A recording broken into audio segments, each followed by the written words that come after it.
Salut, salut, voilà comment ça sort et c'est comme ça sort. Voilà Steve Biko qui fait de graves révélations et qui vraiment dit ses vérités crues. Il ne tourne pas par mille chemins et qui va vous faire comprendre la situation. Moi, je vais vous laisser suivre ce débat et dans les commentaires, faites-moi savoir votre avis. Et surtout, partagez. Partagez, partagez, parce que maintenant, c'est lourd, c'est lourd. Il y aura de bonnes informations, des informations euh, vraiment piquantes, on peut dire ici, qui vont susciter vraiment des réactions, je peux dire. Parce que là, il y a du balèze qui arrive, il y a du balèze. Donc, on va continuer et je vais vous faire voir la vidéo. Allons-y et on aura des réactions sur les commentaires. Allez-y. Comme en réalité, tout ce qu'il a eu à dire, c'est que c'est vraiment factuel. Comme il aime utiliser le mot factuel, c'est factuel parce que il a fait le tour de la Côte d'Ivoire, surtout les mots qui minent la Côte d'Ivoire, qui ont fait fléchir, qui ont mis le pays à genoux, que jusqu'aujourd'hui, la population ne s'en sort pas. Et qu'il a vraiment parlé des problèmes clés. Et ça, c'est très important. Parce qu'il y a des gens qui ne réfléchissent pas. Et ce qui est intéressant, c'est que il a défendu son parti, mais en même temps, il a eu à décrier aussi tout ce qui n'allait pas aussi dans son parti. Et ça, ça veut dire que c'est des gens qui réfléchissent. Voilà. Et c'est ça, c'est comme ça on veut quelqu'un, un homme, on veut un homme. Quand les choses vont, oui, ça va. Mais on reconnaît aussi ses torts, on reconnaît aussi ce qu'on fait, ce qu'on a fait de mauvais. Voilà. C'est vrai, on peut dire tout ce qu'on a fait de bien, mais quand même ces erreurs-là, il faut reconnaître. Le pouvoir en place ne reconnaît pas ça. Et c'est ça qui est grave, c'est très très très grave. Parce que pour eux, tout est bien, tout est parfait, tout est juste. On ne peut pas critiquer quoi que ce soit et que c'est inattaquable. La parole qui ressort toujours inattaquable, que ce soit le bilan, que ce soit ce qu'ils ont fait jusqu'aujourd'hui. Moi, je ne sais pas, mais c'est inattaquable. Tout est inattaquable. Ben, on parle de ponts, 150, je ne sais pas, 37 ponts, combien de ponts, des infrastructures. Mais les jeunes souffrent. Ils n'arrivent même pas à travailler. Moi, je n'arrive pas à comprendre comment se fait-il que les jeunes n'arrivent pas à travailler et on nous chante à longueur de journée les infrastructures qu'ils ont eu à créer, ils ont eu à faire, ils ont eu à faire, ils ont eu à faire. Moi, je ne comprends pas. C'est ça là, je n'arrive pas à comprendre. Vraiment, éclairez-nous. Éclairez-nous. Et c'est ce que le monsieur Biko dit. Oui, on dit, on a retapé par exemple l'université de Cocody à 120 milliards. On a eu à faire le pont 500 milliards, 2 milliards, 20 milliards. Mais tout cet argent-là, quand on fait le point, on arrive à voir que c'est seulement des paroles dites en l'air et basta. Dans le concret, il n'y a rien. C'est ça le problème. Dans le concret, il n'y a rien. Donc, bon, je ne vais pas trop m'élargir sur le sujet, mais Steve Biko est vraiment bien placé pour éclairer tout ces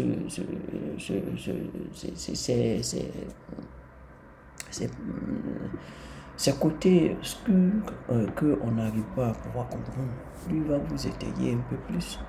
Vraiment, quand on écoute l'histoire de la Côte d'Ivoire, vraiment, on a gros sur le cœur. On a vraiment gros sur le cœur. Vraiment. Moi, je ne comprends pas. Et ça, c'est inadmissible. Inadmissible. Bon, je vais vous laisser écouter et puis bon, on va voir le reste. Quoi. Bon, vous allez pouvoir faire mieux. pas faire mieux, mais vous allez mettre vos commentaires et puis on va pouvoir discuter. OK? De vous faire confiance, c'est une lourde responsabilité. Mais à travers moi, je pense que c'est une confiance aussi qui est faite à tous ceux de ma génération qui sont aujourd'hui à ses côtés, qui continuent le combat. C'est la preuve qu'au PPACI, on fait confiance à la jeunesse et que nos intelligences se renouvellent. Donc, c'est une lourde responsabilité que je me prépare à assumer pleinement. Si un nom qui va beaucoup revenir dans cette interview, c'est le nom de l'ancien président ivoirien Laurent Gbagbo. Vous l'avez dit tout à l'heure lors de la réponse à la première question. Cela va faire aujourd'hui 1 mois pratiquement que le président Laurent Gbagbo n'a pas pris la parole. Pourquoi garde-t-il autant de silence? Oh non, vous savez, il n'y a pas de raison particulière. Nous sommes un parti structuré et les prises de parole du président Laurent Gbagbo interviennent lorsque nous les jugeons nécessaires. Mais même lorsqu'il ne parle pas oralement, mais il y a des actions qui sont posées par le parti qui témoignent de la vision et de la direction qu'il imprime aux actions du parti. Donc le président Laurent Gbagbo est impliqué pleinement et puis je pense que ceux qui veulent l'entendre, ils l'entendront les jours à venir. Est-ce qu'il se porte bien? Il se porte super bien, physiquement, mentalement, psychologiquement, et il se prépare au combat. Il se prépare au combat. Donc vous avez lâché le mot. Est-ce que vous pensez qu'il sera prêt pour ce énième combat face à son adversaire de tous les jours, le président Alassane Ouattara? Oh, vous savez, le président Laurent Gbagbo, il a toujours été prêt. Il a toujours été prêt et son parcours politique le témoigne. Toutes les grandes libertés dont nous jouissons aujourd'hui en Côte d'Ivoire sont le fruit de son combat, donc il est toujours prêt. Tant que les libertés individuelles et publiques sont piétinées, le président Laurent Gbagbo, c'est un soldat au service de la Côte d'Ivoire, au service de cette cause, donc il est prêt. Vous, en tant que jeune, vous parlez de ce fait-là qu'il est prêt. Mais est-ce à dire que le débat pour sa succession, en tout cas, est-ce qu'en interne, est-ce que vous en parlez? Non, il n'y a pas de débat pour sa succession, Guillaume. Nous sommes au combat. La Côte d'Ivoire vit des moments sombres. Nous préparons une élection présidentielle qui ne donne pas de gages d'inclusivité et de crédibilité. Donc, dans ces conditions, l'équipe que nous mettons en place, c'est une équipe pour aller au combat. Ce n'est pas une équipe pour aller de succession. Le moment viendra, peut-être, mais pour le moment, si nous ne préservons pas les libertés publiques et individuelles, si nous ne préservons pas la démocratie, à quoi servira-t-il de parler de succession? Parce que le président Laurent Gbagbo, c'est un démocrate. Tous les combats qu'il a remportés, ce sont des combats démocratiques. Donc, à quoi servirait-il de se préparer à hériter de lui si on ne préserve pas le minimum vital qu'est la démocratie pour un pays? Donc, non, ce n'est pas un débat qui bat son plomb au sein du PPACI. Aujourd'hui, nous préparons l'élection présidentielle d'octobre 2025. Donc, ce n'est pas des sujets que vous abordez en gros au sein du PPACI? Ce n'est pas le moment. Ce n'est pas le moment, mais ce sont des sujets que vous abordez tout de même par moment? Non, du tout. Vous ne l'abordez pas? Non, du tout. Malheureusement, je dirais ça comme ça parce que ce débat, en ce moment, il est abordé d'une manière ou d'une autre, pas peut-être par les jeunes que vous êtes, que vous incarnez surtout sur ce plateau, mais par aussi un allié de longue date du président Laurent Gbagbo, qui est Awa Domelo, qui lui est dans ce débat lorsqu'il parle de plan B ouvertement. Dans cette lettre aujourd'hui, est-ce que vous pouvez l'authentifier réellement, si vous devez en parler? Non. Vous savez, le ministre Domelo, ce n'est pas un allié du président Laurent Gbagbo, c'est un lieutenant du président Laurent Gbagbo. Depuis. Quand je parle d'allié, justement, allié dans la lutte. Oui, voilà. C'est ce que j'ai dit, c'est un de ses lieutenants précieux. Mais en même temps, allié, parce qu'un lieutenant, c'est un allié quelque part aussi. C'est qu'il convient. Je pense que si le ministre Domelo lui-même était là, il vous dirait que le président Laurent Gbagbo est son chef depuis toutes ces années-là. Donc le débat qu'il ouvre, ce n'est pas un débat sur la succession du président Laurent Gbagbo. Il propose des mesures dont à préparer l'élection présidentielle 2025. Voilà, mais ce n'est pas une question de succéder au président Laurent Gbagbo, qui est le président du PPACI. Et puis après, par la suite, il y a un congrès. Ceux qui veulent être candidats seront candidats pour lui succéder. Ça, c'est une autre histoire. Pour le moment, ce dont nous parlons, c'est l'élection présidentielle d'octobre 2025, pour laquelle nous avons fait une convention. Et cette convention-là, à laquelle tous les cadres du parti ont participé, a désigné le président Laurent Gbagbo. Ce n'est pas parce qu'il n'y a pas d'homme de valeur au PPACI. Il y a des personnes de valeur, il y a des personnes avec une longue expérience, dont le ministre Domelo fait partie. Mais nous avons estimé que l'actualité, que le périple exigeait que le président Laurent Gbagbo se mette au devant de nous. Vous savez, lorsqu'il est rentré de la CPI, qu'est-ce qu'il a dit? Lors de sa première prise de parole, il a dit « Je suis un soldat, je suis au service de la cause, je suis à votre service, donc j'accomplirai les missions que vous voudrez bien me confier. » Donc, lors de cette convention, ce sont les militants du parti qui ont décidé de le désigner comme candidat à l'élection présidentielle de 2025. Et même si il devait avoir d'autres candidats, par la liste des formes, il faudrait une autre convention. Donc, Parfait. ce n'est pas là le sujet. Ce que je retiens tout de même dans votre réponse, vous authentifiez le courrier du ministre Awa Danmelo. Parce qu'au départ, lorsqu'il y a eu le communiqué du PPACI, c'était comme s'il n'y avait jamais eu de courrier. Mais lorsque vous étiez en train de répondre tout à l'heure, vous aviez authentifié quelque part ce courrier qui, au départ, ça n'a pas été le cas. Écoutez, moi, le ministre Danmelo, c'est un camarade du parti. Oui. J'ai appris via la presse qu'il avait confirmé que le courrier émanait bien de lui. Dès cet instant-là, je n'ai pas de raison de douter de sa parole. Donc voilà, moi je prends acte, simplement. Voilà, dès l'instant où, via la presse, il authentifie que le courrier vient de lui, parce que moi, dans le temps, j'ai regardé ses canaux officiels de communication, ces courriers n'y étaient pas. Moi, je suis membre du PPACI, je me suis tourné vers le secrétariat du parti, ce courrier n'y était pas. Comme il a précisé lui-même que c'est un courrier qu'il a remis en main pour le président Laurent Gbagbo, j'en prends acte, c'est tout. Après, les propositions qu'il fait, trouveront le cadre pour discuter. Mais il ne faut pas non plus que les gens s'attendent à ce que nous, on tombe sur le ministre Danmelo et qu'on le voue hégémonie. Nous, on ne fonctionne pas comme ce PPAC. Le PPAC, c'est un parti démocratique. La seule chose qu'on pourrait regretter, c'est qu'un débat qui devait se tenir en interne se retrouve sur la place publique, ça s'arrête là. Mais le ministre Danmelo ne va pas deviner du jour au lendemain l'ennemi à battre. Les militants du PPACI, ils ont une longue formation de gauche, ils ont une longue formation politique. Et le ministre Danmelo, ça reste un camarade du parti. Vous avez vu vous-même qu'il n'a pas démissionné du parti, il n'a pas quitté ses charges à l'intérieur du parti. Donc, il n'y a pas le feu en la demeure. Démocratiquement, ce sont des pratiques dans les partis de gauche où des propositions sont faites et se discutent. La seule chose qui gêne ici, c'est que ce débat qui était supposé être interne se soit invité sur la place publique, c'est tout. Voilà.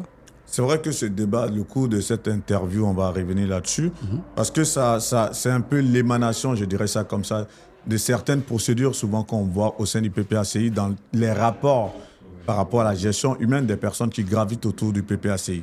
Donc ça, je le laisse déjà en amorphe, on va revenir là-dessus tout de même. Là, le PPACI, vous l'avez créé forcément avec pour objectif, on va dire, d'accéder au pouvoir d'État. Et là, on est à 3 mois des échéances présidentielles qui restent votre objectif majeur. Est-ce que vous pensez que vous allez pouvoir atteindre cet objectif? Vous savez, nous, on part du principe que les combats qu'on est sûr de perdre, c'est ceux qu'on refuse de mener. Nous sommes au combat, Guillaume. Nous, on se bat chaque jour pour faire avancer les libertés publiques et individuelles. On se bat chaque jour pour faire avancer la démocratie. Et personne ne va au combat avec l'idée d'échouer. Nous nous préparons à gagner. Mais nous avons de surcroît la certitude de gagner parce que nous avons devant de nous un leader qui a remporté, comme je l'ai dit d'entrée, de grandes batailles sur le chemin de la démocratie. Donc ce n'est pas cette énième bataille qui nous fera reculer. Nous nous préparons à y aller, mais nous allons gagner. Nous allons gagner non pas pour nous, mais pour la Côte d'Ivoire. Parce que nous pensons qu'aujourd'hui, il nous faut un État démocratique. Mais c'est là où l'échange devient intéressant. Quels sont vos arguments pour dire que vous allez vraiment gagner ces élections présidentielles?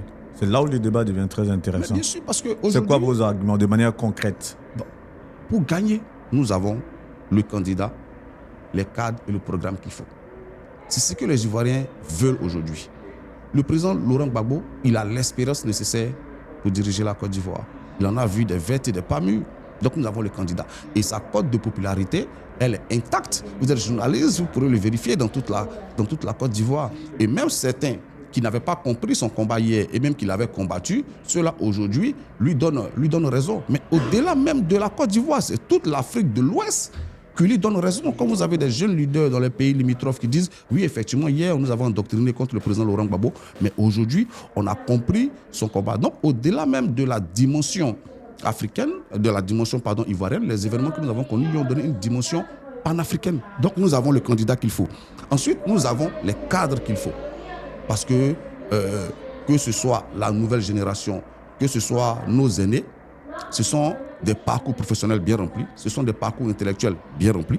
Et puis ensuite, nous avons le programme qu'il faut. Si vous permettez, oui. On va parler de votre programme. Mais quand je vous dis, c'est vrai que la notoriété, on va dire, du président Laurent Gbagbo ne souffre d'aucune contestation. Mais moi, je veux qu'on parle de manière pragmatique.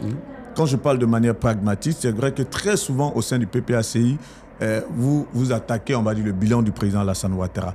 Mais le bilan du président Alassane Ouattara, c'est un bilan qui est là, qui est effectif, qui est vérifiable, qui est réalisable. Et je vais vous donner des chiffres tout à l'heure. Est-ce que vous avez des arguments dans ce sens, de manière pragmatique, pour dire, nous, en tant que PPACI, lorsque nous avons dirigé ce pays pendant 10 ans, voici ce que nous avons fait, et par rapport à ça, on pense que les Ivoiriens pourront nous faire à nouveau confiance. Voilà des faits réels et tangibles que moi je souhaiterais. Et non se baser sur la neutralité du président Laurent Gbagbo. Vous savez, ce que vous dites déjà, ça me met... Nous sommes très à l'aise. Nous sommes impatients qu'on discute du bilan et du programme. Mais nous en sommes. Non, ça commence là. Ça commence déjà sur les plateaux. Hein. Non, il y a des préalables. Vous savez, quand on parle du bilan ou du programme, c'est pour convaincre des électeurs. On est d'accord? Oui, mais c'est à partir de vos différentes interventions sur les plateaux que vous arrivez, on va dire, à atteindre. C'est à dose homéopathique. Donc, si vous me laissez finir, vous comprendrez. Quand on propose un programme, c'est pour convaincre des électeurs. L'objectif, c'est qu'en fin de compte, in fine, ils puissent voter pour ce programme-là. Ça suppose que le vote soit respecté. Donc, il faut qu'il y ait des conditions démocratiques. C'est tout, en fait. Donc, nous disons, il ne faut pas mettre la charrue avant les bœufs. Assurons-nous d'avoir des élections libres, démocratiques et transparentes. Et puis, par la suite, le parti au pouvoir pourra proposer, qui n'a pas encore de candidat jusqu'à ce jour, je le rappelle, pourra proposer son programme.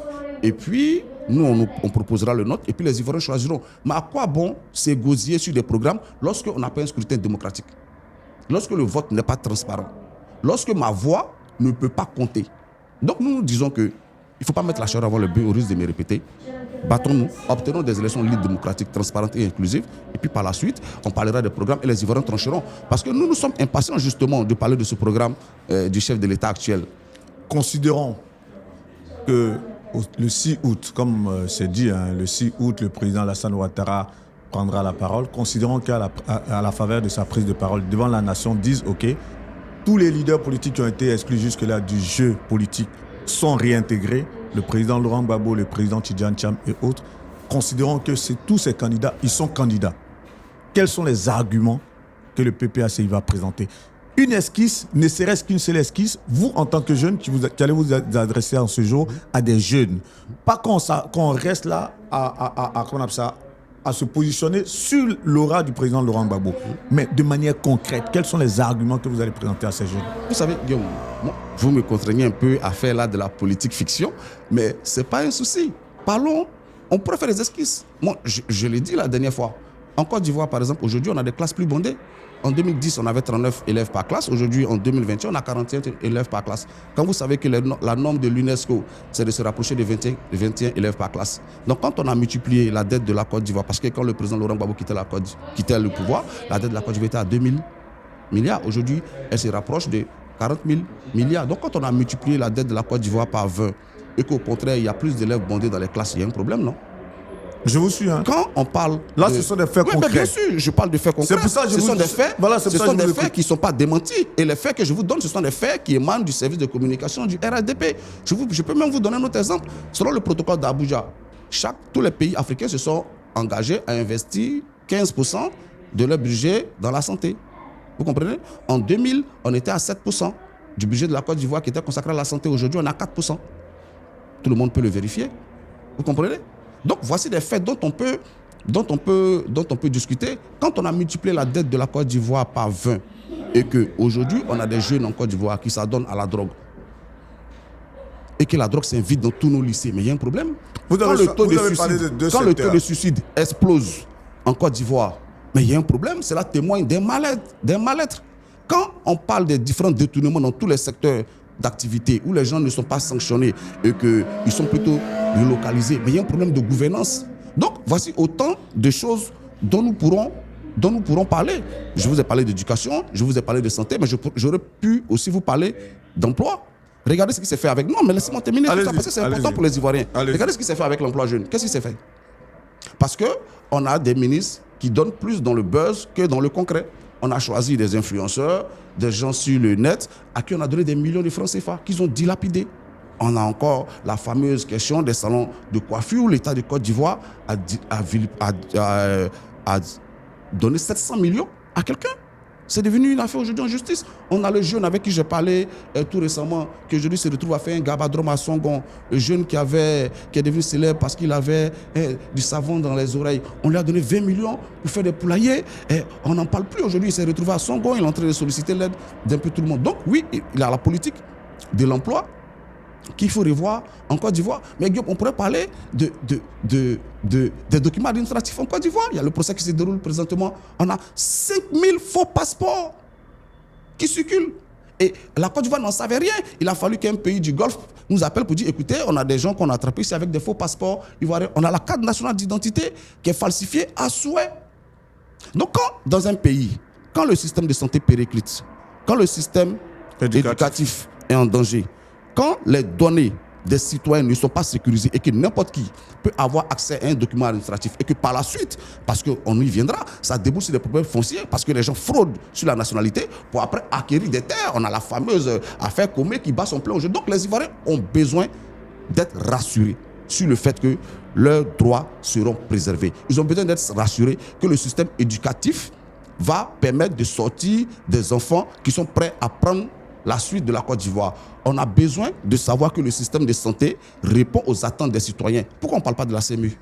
Parfait. Avec le président Laurent Gbagbo. Non, laisse-moi terminer dessus. Allez-y. On parlait de l'assurance maladie universelle qui était dans sa phase expérimentale lorsque la Côte d'Ivoire était attaquée en 2002. On nous a proposé la CMU. Mais aujourd'hui, elle ne marche pas. C'est-à-dire qu'on est obligé de contraindre les Ivoiriens à souscrire à cette CMU-là. Mais est-ce que vous pensez, monsieur Vergès, que si effectivement la CMU permettait aux citoyens de se soigner, on aurait besoin de mettre des mesures contraignantes pour les emmener à souscrire à cette CMU? Moi, j'ai ma carte CMU dans mon portefeuille là, je ne l'ai jamais utilisée.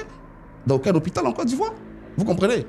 Et ça, tous les Ivoiriens peuvent le constater. Donc oui, nous sommes impatients d'avoir ce débat sur le programme. Nous sommes impatients d'avoir le bilan. Nous sommes impatients de savoir qu'est-ce qu'on a fait lorsqu'on a surendetté la Côte d'Ivoire. Au point où, aujourd'hui, vous le savez certainement, la Côte d'Ivoire a dû souscrire au protocole de la BAD concernant les fonds vautours. Mais les fonds vautours, on pourra en parler. Ils ont pillé plusieurs pays. On a eu le Congo où un avion congolais s'est retrouvé bloqué dans un aéroport parce qu'il y avait justement quelqu'un qui réclamait son argent. On a la Zambie qui a vécu ça. Donc oui, il y a des questions qui sont importantes pour les Ivoiriens et nous sommes impatients de les aborder, mais avec n'importe qui au RADP. C'est pourquoi nous disons, mettons en place les conditions d'une élection libre, démocratique et transparente et puis allons au débat. Nous sommes prêts. Là, c'est bon. On va aller sur quelques secteurs que vous avez mis en avant. Le secteur de l'éducation, par exemple, vous avez parlé de nombre d'élèves dans les classes. Lorsque on sait tout de même que le PPACI, par le truchement du FPI, a gouverné la Côte d'Ivoire pendant 10 ans. En 10 ans, en termes d'infrastructures, par exemple, universitaires, scolaires, qu'est-ce que le FPI a pu faire de manière concrète avant qu'on ne se projette ou avant qu'on ne fasse un comparatif entre les chiffres de 2010 ou de 2009 et ceux de 2020 sous le président Alassane Ouattara? Au niveau scolaire, qu'est-ce que le FPI a pu faire? Moi, je suis vraiment, comme je l'ai dit, je suis très à l'aise sur toutes ces questions. Mais c'est ça pourquoi on est là. Parce que je préfère qu'on aille dans des débats vraiment avec des choses vraiment concrètes, qu'on reste là à surfer sur l'image du président Laurent Gbagbo. On va être très concret. Il faut un bilan n'a de sens que dans le contexte. Il faut contextualiser tout. Le président Laurent Gbagbo arrive au pouvoir en 2000. Lorsqu'il prend le pouvoir en 2000, toutes les institutions internationales ont suspendu leur collaboration avec la Côte d'Ivoire suite à l'affaire des 18 milliards de l'Union européenne. Vous le savez sûrement. Oui. Donc, il prend les conditions. Avec Henri Konan Bédié, il prend le pouvoir dans ces conditions-là, avec une dette qui s'estimait à l'époque, je crois, à 7 000 milliards. La Côte d'Ivoire était quasiment en cessation de paiement. En 2 ans, c'est-à-dire de 2000. Donc, on va dire de 2001, parce qu'il prend le pouvoir en octobre 2000.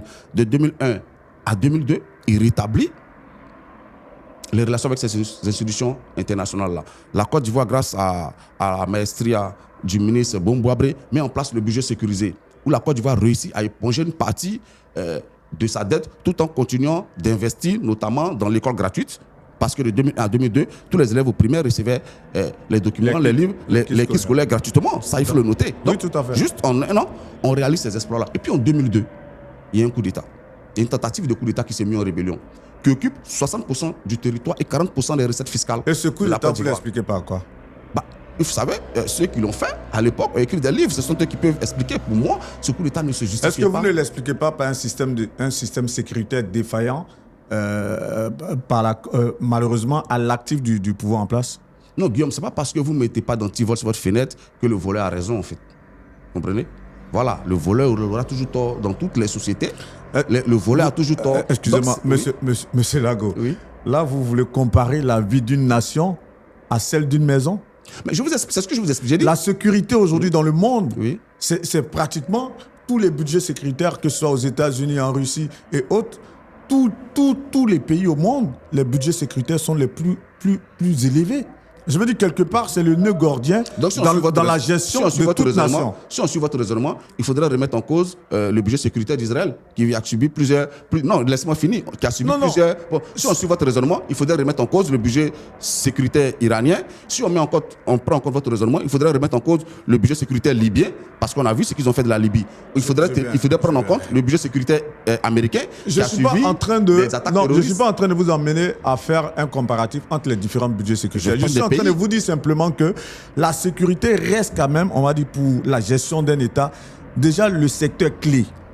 Est-ce que à ce niveau, c'est là où je vais en venir, parce que c'est clair que c'est vrai que chaque fois on dit oui, il y a eu le coup d'État, mais ce coup d'État il est venu par quel fait? Parce que quand même tout de même il y a une défaillance dans la sécurisation de l'État de Côte d'Ivoire. C'est ce que je vous explique. Je vous dis, c'est là en fait, c'est là où je dis, est-ce que à ce niveau-là, si on prend au niveau sécuritaire, est-ce qu'il n'y a pas eu un bémol à ce niveau? D'accord. Donc vous me laissez le temps de vous répondre, c'est ce que je vous dis. Les conditions dans lesquelles le président Laurent Gbagbo prend le pouvoir, à la suite, je rappelle, d'un régime militaire. Tout à fait. Et à la suite du fait que le général Gueye, malheureusement, refusait de concéder sa défaite. Donc cela donne lieu à des soldats qui tentent de préserver le pouvoir. Quand il arrive au pouvoir, quelle est la priorité? Parce que moi, je me rappelle, il y a le professeur Mamadou Koulibaly qui l'avait évoqué un temps alors qu'on était encore étudiant. Je dis qu'entre eux-mêmes, il y a eu un débat entre les cadres du parti au pouvoir d'alors, c'est de savoir est-ce qu'il fallait consacrer le peu de ressources dont on disposait d'alors à la sécurité, ou alors est-ce qu'il fallait investir dans l'éducation, dans la santé. Et ils ont fait le choix. Ça, c'est bon à savoir, ça. C'est le professeur Mamadou Koulibaly qui l'a dit. Ils ont fait le choix d'investir dans l'éducation et la santé et parallèlement de proposer un programme de réconciliation nationale en espérant que ces Ivoiriens qui avaient des raisons avec le forum de la réconciliation en 2001, comprendraient. Donc, il y a eu le forum de réconciliation nationale où le président Bédié est rentré en Côte d'Ivoire, où le chef de l'État Alassane Ouattara est revenu en Côte d'Ivoire, où il y a eu même des gouvernements d'union nationale. Parce qu'on ne le dit pas assez. Mais avant la tentative de coup d'État, tous les partis politiques étaient au gouvernement. Le RDA y était avec 4 à 5 ministres. Le PDCI y était déjà où il avait précédé le RDA. Donc quand on fait un gouvernement, quand on gagne les élections, quand on fait un gouvernement inclusif, où on associe tous ses adversaires, mais en principe, on ne devrait pas craindre que certains fomentent des coups d'État. Mais ça a été fait. On prend acte. Mais oui, effectivement, on peut critiquer aujourd'hui. Mais c'est parce que l'armée de Côte d'Ivoire s'est trouvée forte que le coup d'État a échoué. Parce que quand on en parle, on oublie que le coup d'État il a échoué. Parce que le PDCI qui était au pouvoir depuis près d'une quarantaine d'années, mais ça s'est joué en 2 ou 3 jours. On est d'accord? En décembre 1999. En décembre 1999, ça s'est joué en 2 ou 3 jours. Le président Laurent Gbagbo qui était au pouvoir depuis 1 an, il a fallu 10 ans pour que le coup d'État connaisse un aboutissement.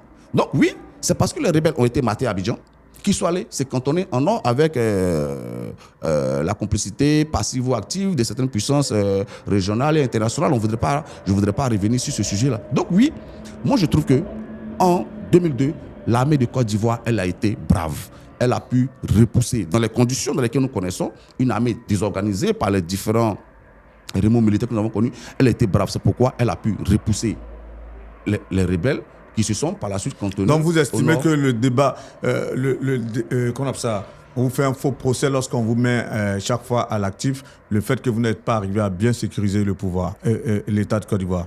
Vous savez, c'est un faux débat? Non. On vous fait un faux procès du moins? Vous savez, il n'y a pas de faux débat. Non, est-ce qu'on vous fait un faux procès dans ce sens? J'estime que c'est un faux procès. Ok. Parce que dans toutes les sociétés, même les sociétés primitives, c'est celui qui tue qui a tort, peu importe les raisons. Dans toutes les sociétés au monde. Mais en Côte d'Ivoire, on a des gens... Donc vous n'avez fait que vous défendre. Même, donc vous estimez que vous êtes défendu, c'est celui qui a tué, qui vous a attaqué, qui a tort quelque part. Mais ça, c'est les faits en fait. Non, oui, je comprends un peu la démonstration en fait. En fait, c'est les faits. Si, quand le président Gbagbo n'est pas allé attaquer un pays qui s'appelle la rébellion, voilà, il a été élu, il gouvernait la Côte d'Ivoire. C'est ça. Et ce sont des rebelles qui sont venus attaquer la Côte d'Ivoire. Parce que souvent, quand on parle de ces faits-là, on donne l'impression qu'il y avait un pays quelque part qui s'appelait la rébellion, qui était dirigé par certaines personnes, et le président Laurent Gbagbo a envoyé son armée attaquer ce pays. Non. Le président Laurent Gbagbo a été élu, il déployait un programme social pour faire face aux urgences des Ivoiriens. Quand des gens ont estimé que leurs droits étaient piétinés, et ils ont pris les armes, ils ont confisqué, comme je dis, 60% du territoire, 40% des recettes fiscales. Mais aujourd'hui, l'histoire nous donne raison. Parce que c'est facile de s'entendre pour braquer. Mais lors du partage du butin, ça se gâte toujours. On est d'accord? Voilà, donc ils ont braqué. Et puis le partage du butin a donné ce qu'on voit aujourd'hui, avec certains qui sont en exil, certains qui sont en prison et tout. Donc oui, une rébellion, c'est toujours une mauvaise chose pour un pays. Et peu importe le système de sécurité qu'on met en place.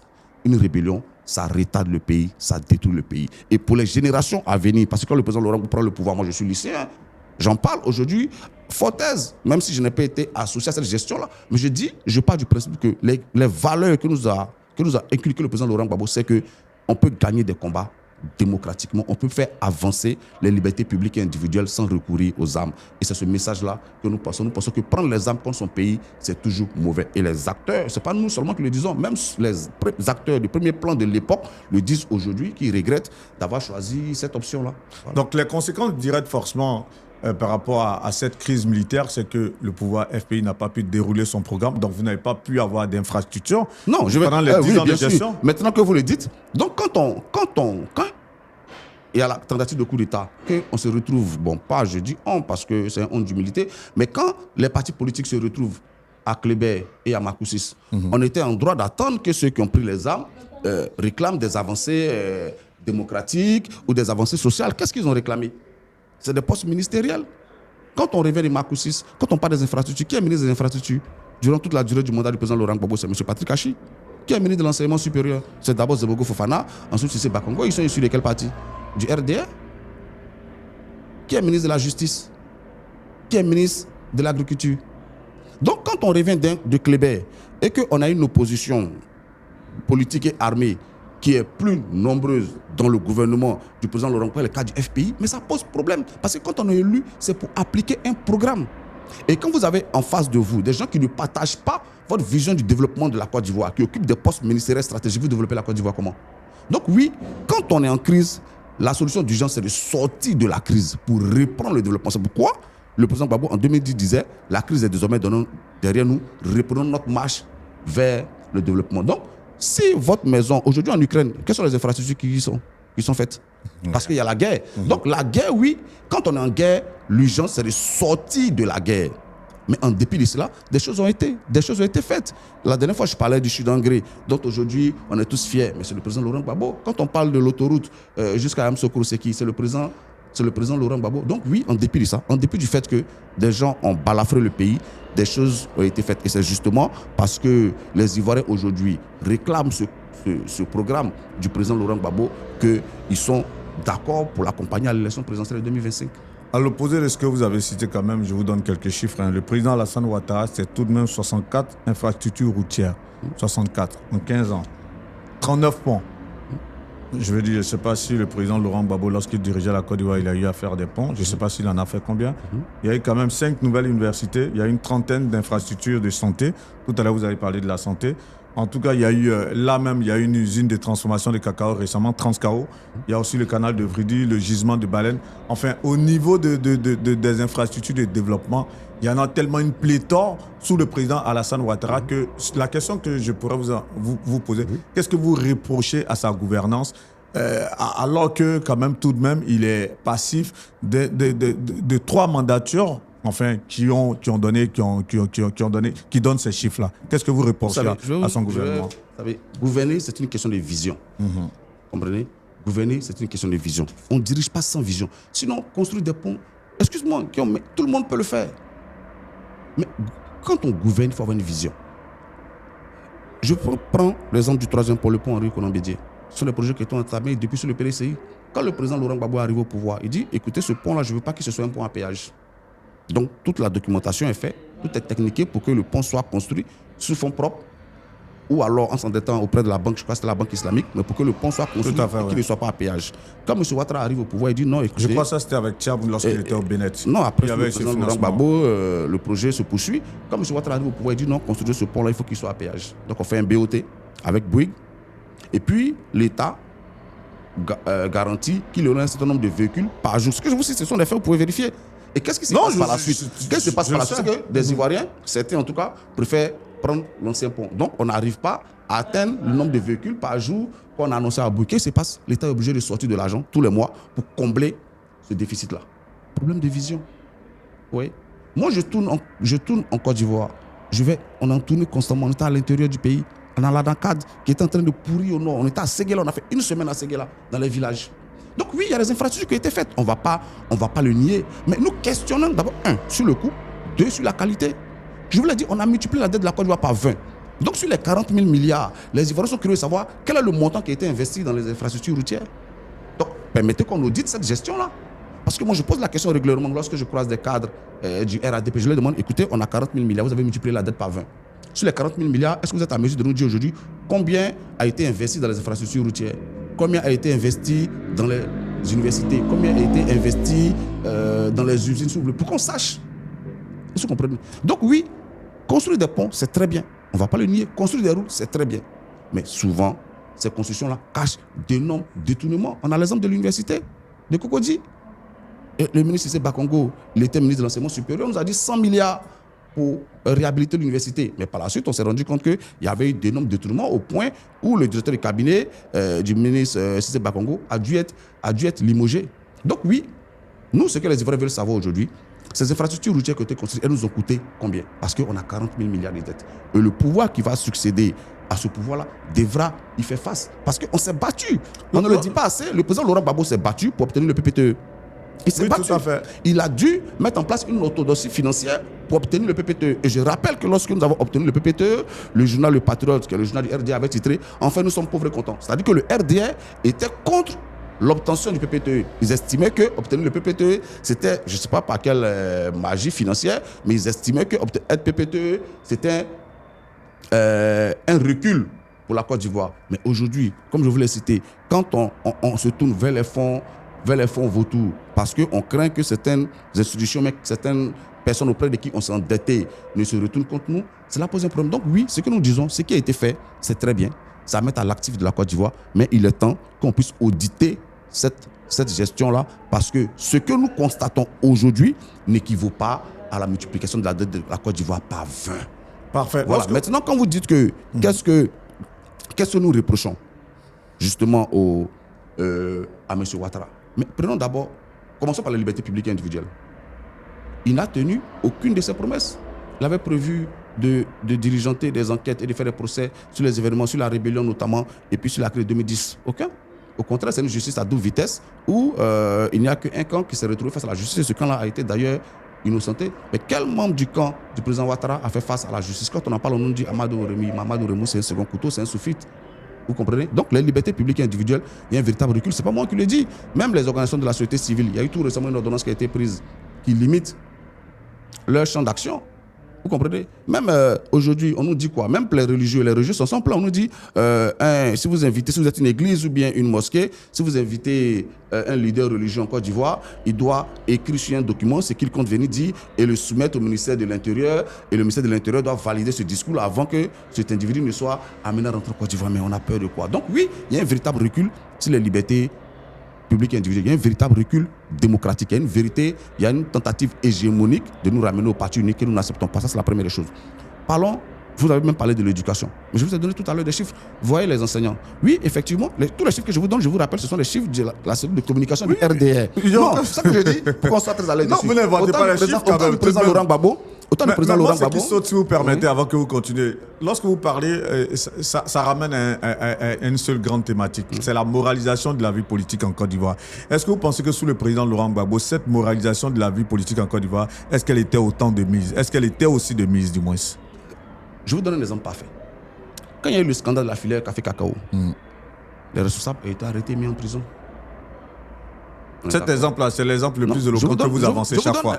Parce qu'il y a eu d'autres quand même, il y a eu d'autres scandales sous le président Laurent Gbagbo à bien niveau. Non, on pourra citer tous les scandales qu'on veut, mais il y a une démarche du président Laurent Gbagbo qui a toujours été claire, c'est de soit laisser les individus en question s'expliquer devant la loi, même, donc je rappelle, café cacao, mais tout récemment, qu'est-ce qui s'est passé?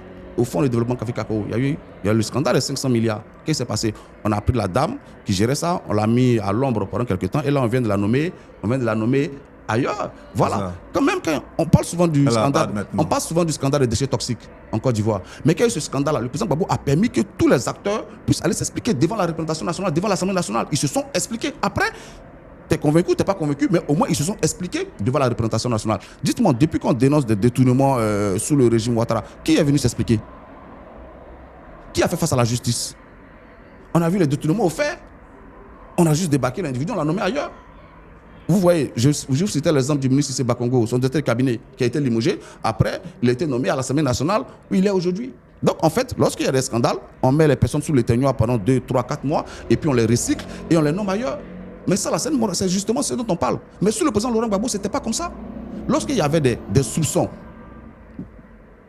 de détournement, ces personnes-là s'en expliquaient devant la loi. Je pourrais même citer l'exemple. Je me rappelle, il y avait une lettre du professeur Mamadou Koulibaly qui parlait justement des différents concours de police. Qu'est-ce que le président Laurent Gbagbo a fait? Où il accusait alors le ministre Agro de favoriser certaines personnes. Qu'est-ce que le président Gbagbo a fait? Il a diligenté. Il a demandé à la justice d'ouvrir une enquête. L'enquête a été diligentée. Je crois que c'était le procureur Chimou dans le temps qui avait conduit l'enquête. Donc oui, on ne peut pas empêcher. Est-ce que ce genre d'enquête, est-ce que ces enquêtes-là ont donné des résultats réels, de vrais résultats? Est-ce que ça donne des résultats? C'était pas simplement une manière de dire, OK, on diligente des enquêtes juste pour les faire, mais est-ce que ces enquêtes ont donné de vrais résultats? En tout cas, les acteurs de la filière cacao, café, ils étaient non, vous étiez en train de parler de l'enquête. Vous étiez en train de parler de l'enquête, écoutez, par exemple. Parce que le truc, c'est quoi? C'est qu'en Côte d'Ivoire, qu'on le veut ou pas, les pouvoirs se suivent, mais se ressemblent. Surtout au niveau, on va dire, de favoriser une certaine classe. Que ce soit ceux qui sont proches du pouvoir, ils sont favorisés, comme on le voit avec le pouvoir actuel, mais ça a été aussi le cas sous le président Laurent Gbagbo. Donnez-moi un exemple, par exemple. Vous voulez que je vous donne un exemple éloquent? Un exemple des plus éloquents, peut-être qui va vous choquer, mais est-ce que vous savez que votre patron, par exemple, il a bénéficié, par exemple, d'une licence au niveau de la téléphonie cellulaire? Stéphane Chipré, il a bénéficié d'une licence au niveau de la téléphonie cellulaire, par exemple, sans comment on appelle ça, sans appel d'offres. Est-ce que vous avez cette information? Je peux vous répondre? Oui. Ce que vous dites? Oui.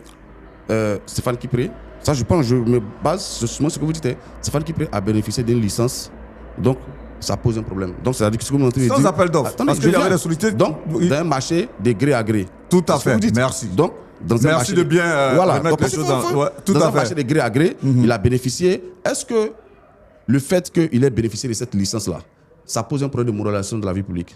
Parce que si c'est les marchés de gré à gré... Mais bien entendu. Non, je veux dire que, Guillaume, si c'est les marchés de gré à gré... Vous avez suivi l'affaire avec Alexandre Gallet par rapport à Comium? Non, il ne faut pas évoquer plusieurs affaires. Allons-y. Non, je vous donne l'exemple. Non, parce que là, vous allez on va se perdre dans le débat. Je vous laisse expliquer. Pour que vos auditeurs puissent nous suivre, prenons un sujet par sujet. Allons-y. Nous disons que ce n'est pas parce qu'un marché est fait de gré à gré qu'il y a un problème de moralisation. Ça, c'est le principe. Parce que c'est une question de gouvernance. Aujourd'hui, en Côte d'Ivoire, il y a plusieurs marchés de gré à gré qui se passent. On est d'accord? Il y a des marchés même qui s'obtiennent sans passer par les marchés publics. Donc, je veux dire que si cette affaire, je n'en sais pas plus que vous. Je me base uniquement sur ce que vous avez dit. Donc, je veux dire que si je me base, vous n'avez pas dit qu'il y a eu des détournements. Vous avez dit que quelqu'un a obtenu une licence. Je dis, oui, on peut décider, c'est l'État de Côte d'Ivoire qui décide, il peut décider d'accorder cette licence de gré à gré ou faire un appel d'offres. Mais ça ne témoigne pas d'un détournement. Voilà, si c'est sur cette question bien précise, je n'en sais pas plus que vous, mais je réponds sur le principe. J'ai donné cet exemple pour illustrer, mais pour vous dire que ce soit sous le pouvoir du président Alassane Ouattara ou le pouvoir du président Laurent Gbagbo, les injustices qui sont faites, moi je vais dire ça comme ça, au peuple, au détriment souvent de ceux qui sont proches des pouvoirs, rien n'a changé à ce niveau, au fait. C'est pour ça, lorsque vous parliez chaque fois, je vois en filigrane la moralisation de la vie publique. C'est pour ça que je vous ai dit tout à l'heure, la moralisation de la vie publique, malheureusement, que ce soit sous Laurent Gbagbo ou Alassane Ouattara, ceux qui payent le plus lourd tribut, ce sont les populations. Non, ce que vous dites, c'est intéressant. Pourquoi? Parce que vous êtes journaliste. Et quand vous dites rien n'a changé, cela témoigne encore de l'échec de la gouvernance actuelle. Oui, c'est clair. C'est clair. Non, ça c'est vous qui le dites. Moi, vous êtes journaliste. Non, mais c'est clair que ce soit sous Alassane Ouattara ou Laurent Gbagbo, c'est ce que je dis. Tous les pouvoirs... Laissez-moi finir. Ça, je vous le dis ouvertement. C'est ce que je dis. Si vous dites que en termes de moralisation de la vie publique, rien n'a changé. Vous êtes journaliste. Moi, si je le dis, on dira que c'est un avis partisan. Mais vous êtes journaliste, si vous le dites... Oh non, ça saute à l'œil. C'est une question de bon sens. C'est ce que j'ai dit. C'est une question de bon sens. Les Ivoiriens pourront constater qu'on a, par exemple, M. Guillaume Vergès, qui est journaliste indépendant, qui est d'accord sur le fait qu'en termes de moralisation de la vie publique, rien n'a changé. Et cela est contradictoire. Ça, je l'assume. Oui, est-ce que je l'assume? C'est ce que je dis. Mais cela rentre en contradiction justement avec les promesses qui avaient été faites par le gouvernement Ouattara. Donc vous comprenez pourquoi justement les gens veulent qu'il soit plus au pouvoir. Parce que si un régime change, qu'un autre arrive et que rien ne change, il y a un problème. Les gens ne votent pas pour les choses statiques, les gens votent pour les choses en mouvement. Donc si rien n'a changé, en ce moment-là, il y a un problème. Donc vous serez d'accord que les Ivoiriens veulent que les choses changent et qu'ils ne veuillent plus que M. Ouattara et son régime restent au pouvoir. Maintenant, ce que je souhaiterais qu'on retienne tout de même, c'est que malheureusement, c'est pour ça qu'on souhaiterait, parce que très souvent, on fait des comparatifs. Nous, on était là, on a fait ci, et on va faire ça, tant. Sauf que malheureusement, tous les mêmes pouvoirs corrompent absolument. Tous les pouvoirs. Le bémol. Et on souhaiterait. Non, le bémol je pense que moi que vous, en tant que jeunes, et je pense que les nouvelles générations souhaiteraient voir des gouvernances. Parce que le débat que nous menons aujourd'hui, c'est pas pour faire le procès, on va dire, d'une gouvernance passée ou d'une gouvernance actuelle. Mais c'est de trouver des perspectives de sorte à ce que les gouvernants qui viendront sachent qu'il faut que les donnes changent. De sorte à ce que ce qu'on a connu, ce que ce soit sous le président Henri Konan Bédié en son temps, les scandales des 10 milliards qu'on a connus sous le président Laurent Gbagbo avec des marchés de gré à gré ou encore ces injustices criardes aujourd'hui qu'on a sous le président Alassane Ouattara, que ça change pour le bien des populations. Là, je parle des trois tableaux parce que je n'impute pas cela à un seul gouvernement. Non, vous savez, on ne peut pas...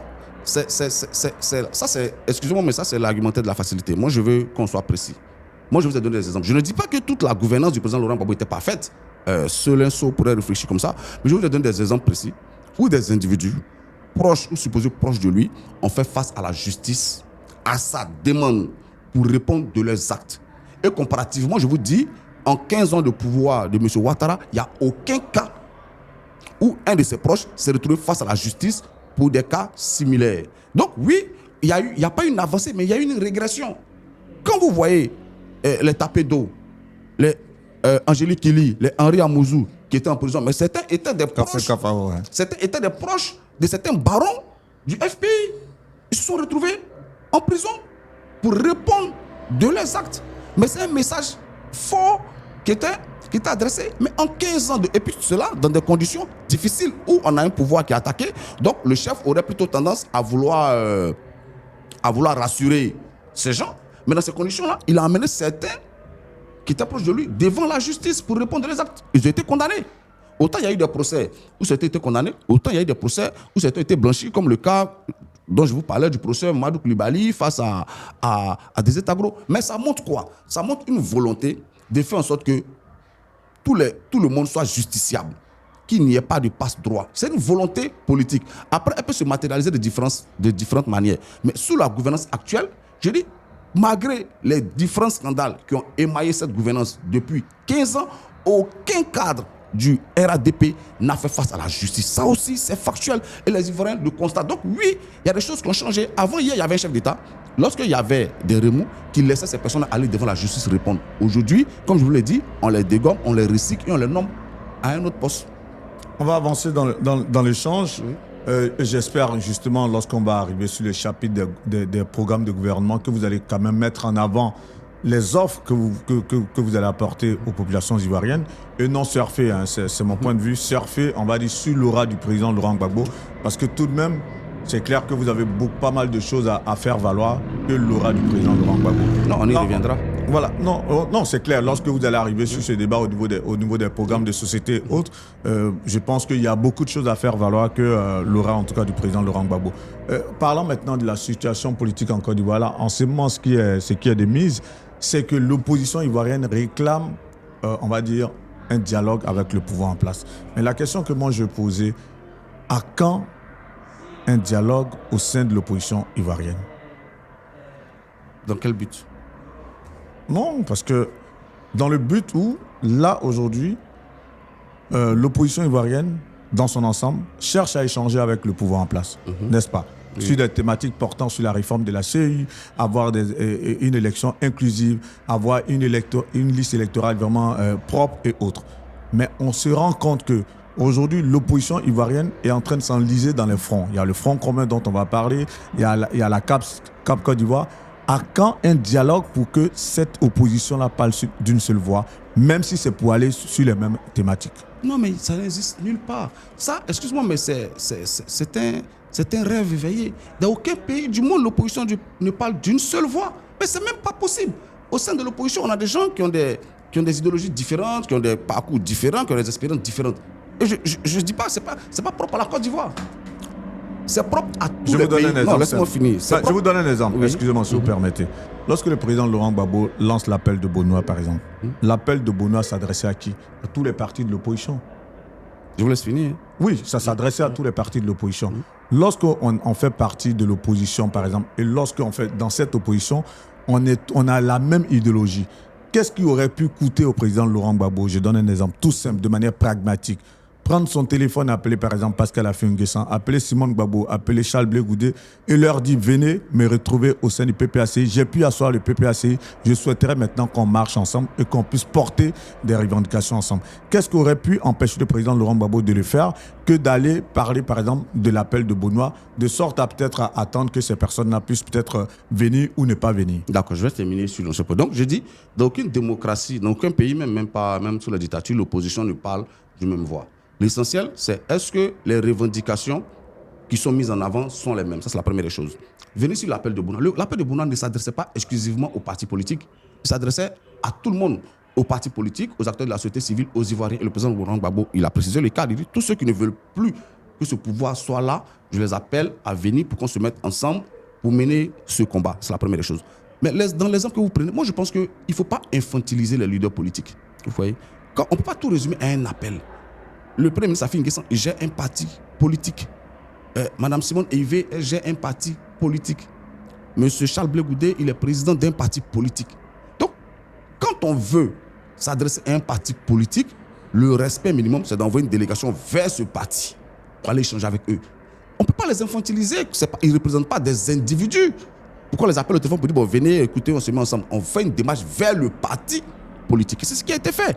Une délégation du PPACI est allée.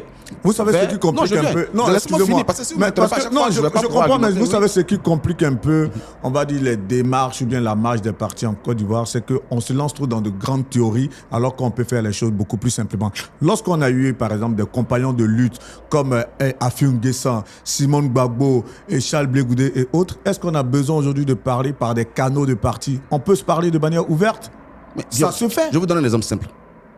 Quand vous m'avez contacté pour cette interview, oui, vous m'avez dit, écoute, si je souhaiterais t'avoir une interview, je te dis quoi? Je te dis, écoute Guillaume, contacte Ousmane Savané parce qu'au niveau du parti, c'est lui qui déjà juge de l'opportunité de l'interview et puis qui décide si on y va ou pas. Mais alors que j'ai aucun problème avec toi, j'aurais pu venir directement, échanger avec toi, faire cette interview et puis la mettre sur la place publique. Donc, dans toutes les sociétés humaines, il y a des règles qu'il faut respecter. Après, les rapports individuels existent, mais il faut respecter les règles. Moi, je pense qu'il ne faut pas infantiliser les acteurs politiques. Il faut les respecter en tant que président de parti. Si Affi, par exemple, le Premier ministre Pascal Affi-N'Guessan, s'il était au PPACI, la question ne se poserait pas. Vous comprenez? S'il était, ou bien si alors le président Laurent Gbagbo était encore FPI, la question ne se poserait pas. Mais aujourd'hui, ce sont des leaders à temps plein qui gèrent des structures politiques où leur voix engage leurs militants. Donc moi je pense qu'il ne faut pas les résoudre à un simple appel. Il faut respecter la forme. En politique, la forme est autant importante que le fond. Et dans le cas d'espèce, le PPACI a respecté et la forme et le fond. Nous sommes allés, nous avons envoyé des délégations vers toutes les personnes que nous voulions voir. Et aujourd'hui, l'appel de Benoît, il avance. La preuve, il a abouti aujourd'hui non seulement au mouvement Trop c'est trop, au Front commun. Mais il n'est pas exclu demain qu'avec CAP, quelque chose se noue ou avec une autre personne. Vous comprenez? La preuve, le PDCI est dans CAP, mais nous avons avec le PDCI des Fronts communs. Et je pense que c'est Mme Simone Evé qui disait qu'on n'est pas tous obligés de parler d'une seule voix. Ce qui est important, c'est qu'on soit d'accord sur les différentes revendications. Oui. Et je pense même que peut-être que stratégiquement, il est bon qu'on parle de différentes voix. Stratégiquement, je dis peut-être, il est bon qu'on parle de différentes voix. Mais vous ne trouvez pas que toutes ces procédures de parti à parti, ça plombe un peu la lutte de l'opposition et ça fait qu'on s'enlise dans des débats souvent internes qui n'ont pas lieu d'être, qui plombent quand même votre combat au sein de l'opposition? Nous, au PPACI, il n'y a pas de débat sur ces questions-là. Nous avons le comité central, nous avons des organes du parti où nous discutons de la stratégie que nous voulons appliquer. Et nous déployons notre stratégie. Lorsque je le dis, est-ce que vous ne savez pas que ça fragilise quand même, pour ceux qui vous observent de très loin, lorsqu'on voit des partisans de Laurent Gbagbo attaquer les partisans de Charles Blé Goudé, lorsqu'on voit des partisans, par exemple, du PPACI peut-être attaquer les partisans de Simone Gbagbo, est-ce que ça donne une image reluisante de l'opposition ivoirienne? Mais pourquoi dans les deux exemples que vous donnez, ce sont les militants du PPACI qui attaquent à chaque fois? Non, bon, vice-versa. Voilà, vice-versa. Lorsque les partisans du PPACI et du COJEP s'attaquent, est-ce que ça fragilise pas? Est-ce que ça donne pas une image assez... L'image n'est pas belle. Moi, cela ne me gueule. C'est démocratique. Ça fait. Si on n'est pas au COGEP, c'est qu'on n'est pas d'accord sur l'essentiel avec le COGEP. Si on n'est pas au PPACI, c'est qu'on n'est pas d'accord sur l'essentiel avec le PPACI. Si on n'est pas au MGC, effectivement, pour la même raison. Donc, si on a des partis différents... Et donc, cela doit donner lieu à des passes d'âme. Laisse-moi finir. Donc, si on a des partis différents, ça veut dire que chacun de nous cherche à conquérir un électorat. Donc, on doit souffrir du fait qu'il y ait des débats qui se tiennent, même au sein des partis qui sont au pouvoir pour conquérir l'électorat. Par contre, moi, ce qui me rassure, c'est que c'est de l'ordre du débat, c'est de la démocratie.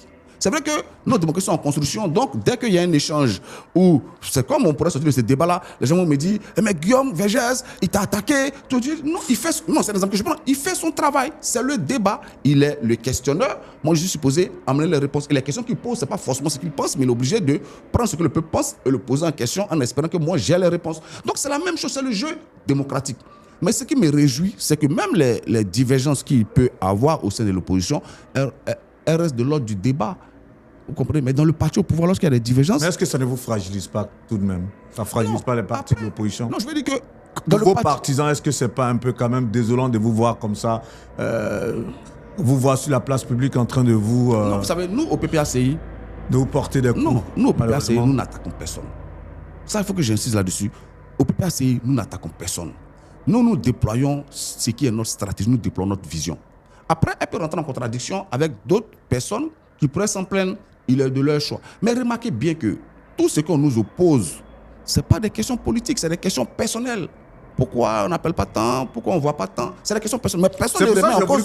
C'est pour ça que j'ai voulu que cette interview, on la commence sur des faits, vraiment, oui, sûr, on va dire, des faits portant sur des projets de société. Parce que les problèmes de personnes, ce sont elles aujourd'hui qui prennent toute la place. Ce sont ces problèmes du moins qui sont eux qui prennent toute la place dans le débat politique et non vraiment de vraies thématiques qui apportent une valeur ajoutée. Secrétaire national en charge du marketing politique du PPACI. Vous comprenez? Donc les questions qui m'intéressent sont les questions liées au PPACI, à la stratégie du PPACI et aux actions du PPACI. Après, vous l'aurez remarqué, je ne suis pas membre de la famille du président Laurent Gbagbo. Donc les décisions qu'il pourrait prendre dans ce cadre-là ne m'incombent pas, ne m'intéressent pas. Donc aujourd'hui, est-ce que le PPACI a une démarche claire et lisible pour tout le monde? Oui, nous avons une démarche claire et lisible pour tout le monde. Est-ce que le peuple comprend ce qu'on veut? Oui, le peuple comprend ce qu'on veut. Ce que nous voulons, c'est une élection libre, démocratique et transparente. Après, les autres appareils politiques font leur stratégie, ils choisissent leur démarche. Ce que nous acceptons, nous n'avons aucun problème avec. Donc moi, oui, je le répète, notre message, il est compris par nos militants. Vous savez, Guillaume, le président Laurent Gbagbo est rentré il y a quelques années en Côte d'Ivoire, il a créé un parti politique. Mais beaucoup pariaient sur notre pète.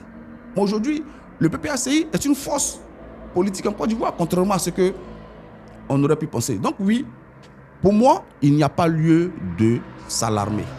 Si des gens ne sont pas d'accord avec notre démarche, il est de leur droit de critiquer.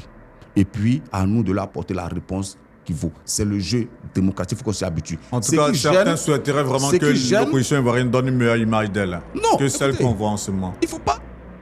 En fait, quand on parle de l'opposition, j'ai l'impression qu'on imagine ça en une entité. Mais ça n'existe pas une opposition en une entité. Ça n'existe dans aucun pays au monde. Parce que, comme je l'ai dit, c'est des idéologies différentes, c'est des parcours différents, c'est des expériences différentes. Vous comprenez? Mais chaque jour que Dieu fait, nous essayons de nous rapprocher des uns des autres. Qui aurait pu parier sur un accord avec le PDCI il y a quelques années? Personne. Mais aujourd'hui, le PPACI et le PDCI sont ensemble au sein du Front commun. C'est-à-dire qu'il y a des choses qui avancent. Et jusqu'à ce qu'on arrive aux élections, peut-être qu'il y a de belles surprises qui seront encore réservées aux Ivoiriens. Donc, parler de différentes voix n'est pas un problème tant qu'on réclame tous la même chose. Qu'est-ce que vous pensez de la Constitution de 2016 qui a été amendée en mars 2020? Je pense qu'il y a certaines institutions que je ne juge pas nécessaires, je les suis budgétivores en fait. Parce que, non, moi je parle de la Constitution ivoirienne, la Constitution. Oui, c'est ce que j'ai dit, mais c'est la Constitution qui institue ces institutions-là. Vous parlez des, des institutions comme le Sénat qui ont été instituées par cette Constitution. Je trouve que cette Constitution, elle est budgétivore en fait. Parce que le Sénat et tout ça, c'est de l'argent public qui est gaspillé. Je ne vois pas les véritables avancées démocratiques que cette nouvelle Constitution concède. Je n'en vois pas en fait. Parce que au-delà du fait de créer des institutions, au-delà du fait de créer des postes de vice-président, regardez vous-même comment les auteurs de la Constitution ont balbutié. D'abord, au début, le chef de l'État était supposé être élu en même temps que son vice-président. Après, on a fait des amendements où le chef de l'État est élu et puis il nomme son vice-président. On fait une constitution, on nous dit ne permet pas au chef de l'État de faire un troisième mandat. Après, on va sur le site internet, on gomme, on retire tous les liens et puis on dit non, le chef de l'État connaît le droit que nous tous. Et lui, il vient nous dire non, je me promène toujours avec la constitution dans ma poche. Vous savez, quand on a besoin d'avoir un document sur soi en permanence, c'est qu'on n'a pas bien bossé. Donc, cette constitution-là, elle n'est pas bonne pour la Côte d'Ivoire parce qu'il n'y a pas d'avancée démocratique véritable. Elle n'est pas bonne pour la Côte d'Ivoire parce qu'elle instaure un gaspillage des ressources publiques. Donc oui, on aurait pu améliorer la constitution de 2000 si on le voulait. Mais dans ce cas-là, il fallait instaurer dans cette nouvelle constitution de véritables avancées démocratiques. Mais ce que nous avons en Côte d'Ivoire, ce n'est pas tant les tests, c'est le respect des tests. Mais justement, cette constitution, quand même, vous a fait une fleur. Quand je parle de vous, je parle du PPACI. Du moment où on lève le verrou de l'âge, ça permet au président Laurent Gbagbo de pouvoir être candidat à 80 ans. Sinon, c'était à 75 ans. Quelque part aussi, c'est un avantage pour le PPACI, n'est-ce pas? Vous savez, c'est un biais. C'est un biais parce que, justement, les auteurs de la Constitution ne s'attendaient pas à ce que le président Laurent Gbagbo soit libéré. C'est ça, vous savez, c'est ça qui est beau dans l'histoire. Oui, c'est ça qui est beau dans l'histoire. C'est ça. C'est-à-dire que souvent, quand on veut ruser avec l'histoire, on nous fait des coups bas. Je me rappelle le Premier ministre Aoussou Janou qui disait « Ceux qui sont contre la Constitution n'aiment pas Gbagbo. Parce que cette Constitution-là, si elle est votée, si Gbagbo est libéré, pour être candidat demain. » Mais en le disant, il n'espérait pas que le président Laurent Gbagbo soit libéré. Et puis l'histoire lui fait un coup bas, et le président Laurent Gbagbo est libéré. Et ils sont obligés de courir pour inventer d'autres artifices pour ne pas qu'il soit candidat. Mais c'est là où c'est intéressant lorsqu'on voit que le président Laurent Gbagbo, lui, s'est battu pour ses acquis démocratiques. Le bulletin unique, la majorité, l'âge à 75 ans, et qu'on réintroduit ça. Pourquoi est-ce que vous ne portez pas souvent ce genre de combat au sein du PPACI, de sorte à ce qu'on puisse revenir sur ces acquis démocratiques? Non, justement, vous savez, pour changer, il faut être au pouvoir. Non, je veux dire, là, ça fait partie des revendications. Là, en ce moment, vous êtes en train de vous battre pour que la CEI soit réformée, pour que, au niveau du découpage électoral, il y ait des efforts qui soient faits, qu'on puisse même, on va dire, abroger cette CEI qui est en place là avec Couibert. Pourquoi ne pas en même temps demander que, je dis n'importe quoi, d'autant plus que ça a été amendé, demander au président Alassane Ouattara d'amender aussi l'article portant, qu'on appelle ça, qui porte sur l'âge. Pourquoi est-ce que vous ne demandez pas ça aussi? Porte sur l'âge. Mais non, mais c'est pas là. C'est ce que je dis. Tout est une question de priorité. Dans un combat politique, il y a plusieurs revendications. Mais la situation se règle par urgence.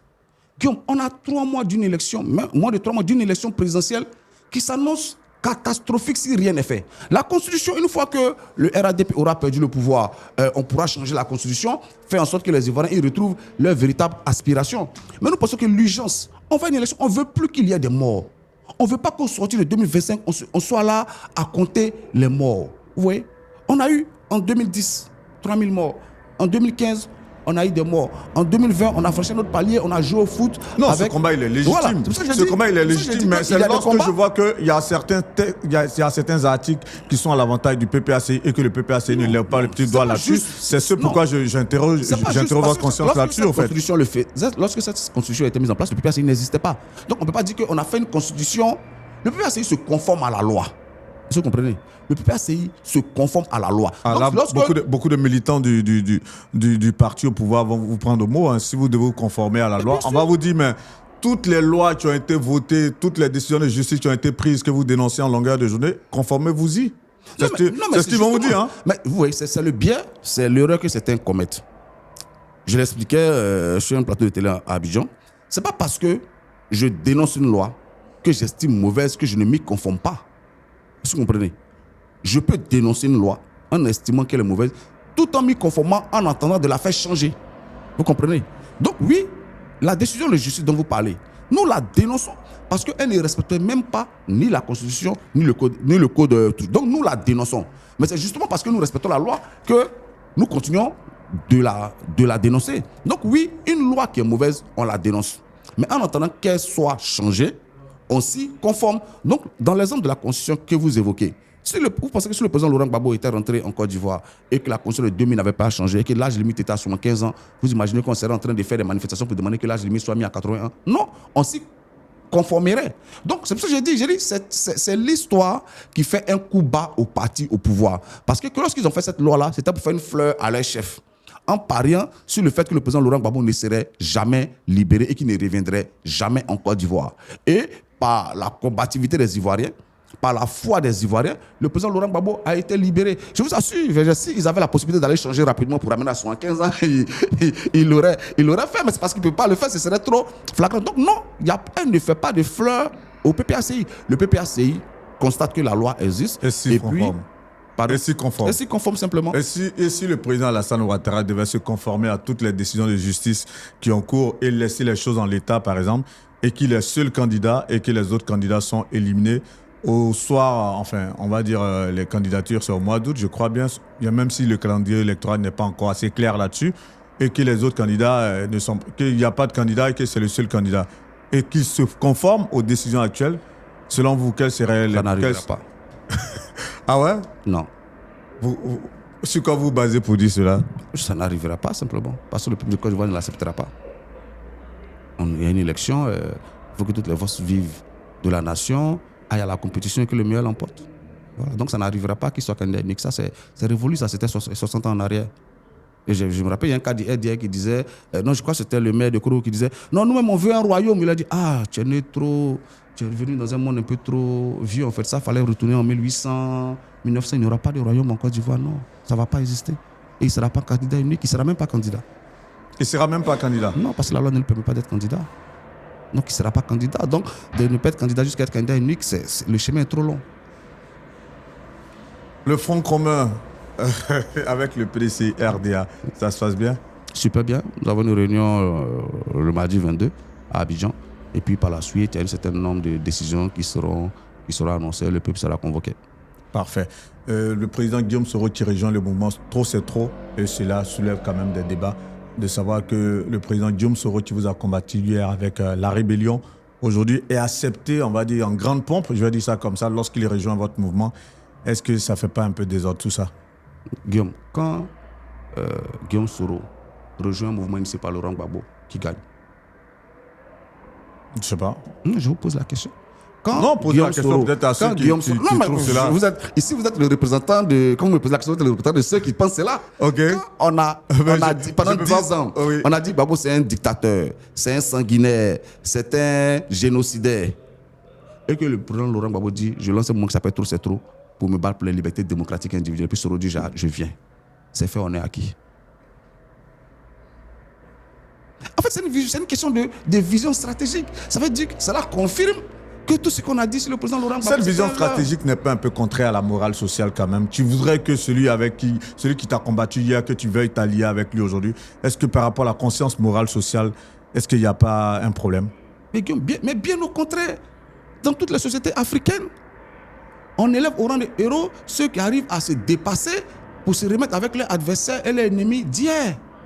Il n'y a aucune société humaine où on dit non, si quelqu'un t'a fait quelque chose, il faut que tu fasses la même chose. La preuve, même dans la Bible, on disait il y a eu le Nouveau Testament qui est venu balayer l'Ancien Testament quasiment, bon pas balayer, mais qui est venu compléter l'Ancien Testament où Jésus dit, on vous disait donc moi je vous dis, si on vous gifle là, donc dans toutes les sociétés humaines, c'est faire preuve de dépassement de soi, c'est faire preuve de bravoure que d'être capable d'accepter auprès de soi quelqu'un qui vous a fait du mal hier. Donc pour vous, en termes d'éthique, il n'y a aucun problème.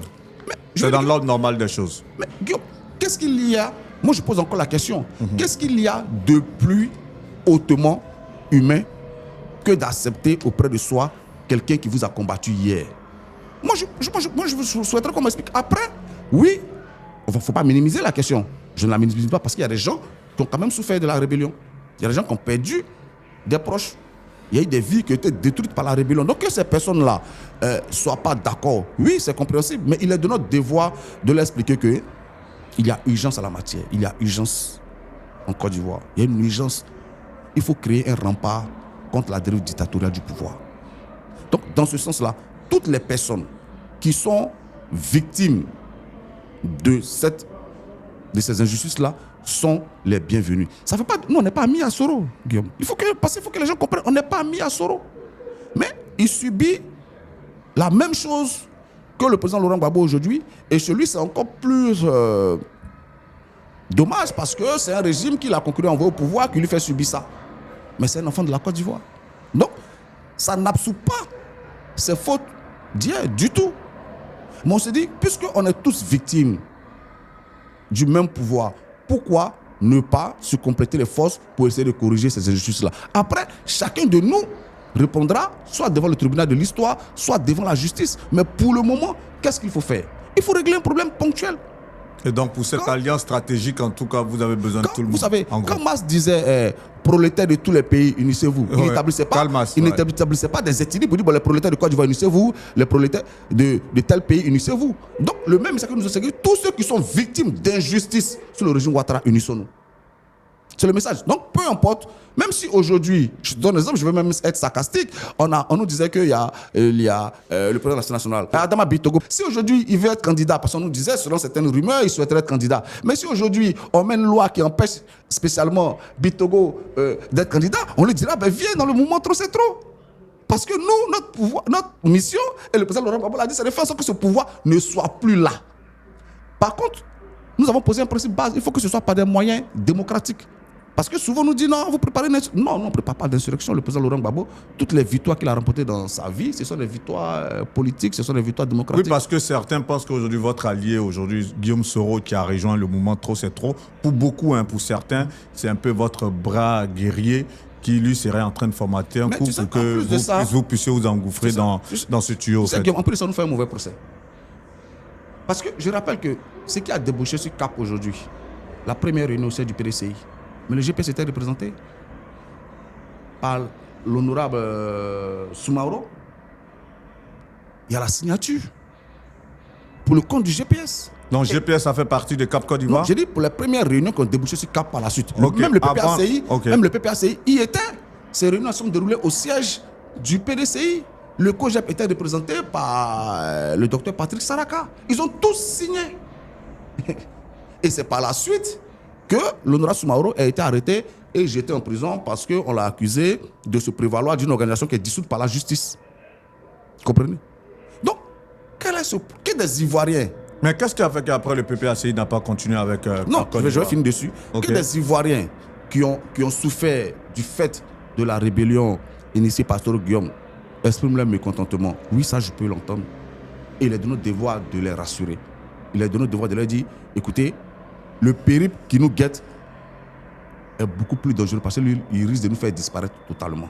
Mais que ce soit des chefs de partis politiques qui ont posé leur signature à côté de celle des GPS, de Soro Guillaume, qui nous le reprochent aujourd'hui, il y a un problème de cohérence. Oui, il y a un problème de cohérence. Maintenant, pourquoi non, parce que je dis que cette signature, c'était pas encore CAP. Voilà. Par la suite, nous avons estimé qu'il fallait avoir une ligne claire et puis porter notre revendication. Nous avons lancé l'appel de Benoît. Mais ce n'est pas un appel fermé par la suite. La preuve, le PDCI, dont le président Thiam assure la présidence, parce qu'on semble l'oublier souvent, le président de Cap Côte d'Ivoire, c'est le président Tidiane Thiam, et puis Mme Simone Eivé, porte-parole, je crois. Oui. Donc voilà. Donc aujourd'hui, on est ensemble dans le front commun. Il n'est pas exclu que demain, il y ait un autre accord qui soit signé même avec Cap. Donc des discussions peuvent avoir lieu. Et puis on est à 3 mois de l'élection et tout est encore possible. J'ai dit, ne pas parler d'une seule voix ne veut pas dire qu'on ne parle pas de la même voix. C'est clair. On va terminer rapidement par 2 dernières questions. Là, je vous parle en tant que jeune. Je ne parle pas parce que vous avez des procédures au sein du parti. Vous allez me dire, non, ça c'est la position du parti. Mais là, moi, je vous parle en tant que jeune parce que vous êtes jeune, vous avez été leader estudiantin. Aujourd'hui, vous avez un jeune qui a été leader estudiantin, qui est aujourd'hui président de parti, président du COGEP, Charles Blé Goudé, par exemple.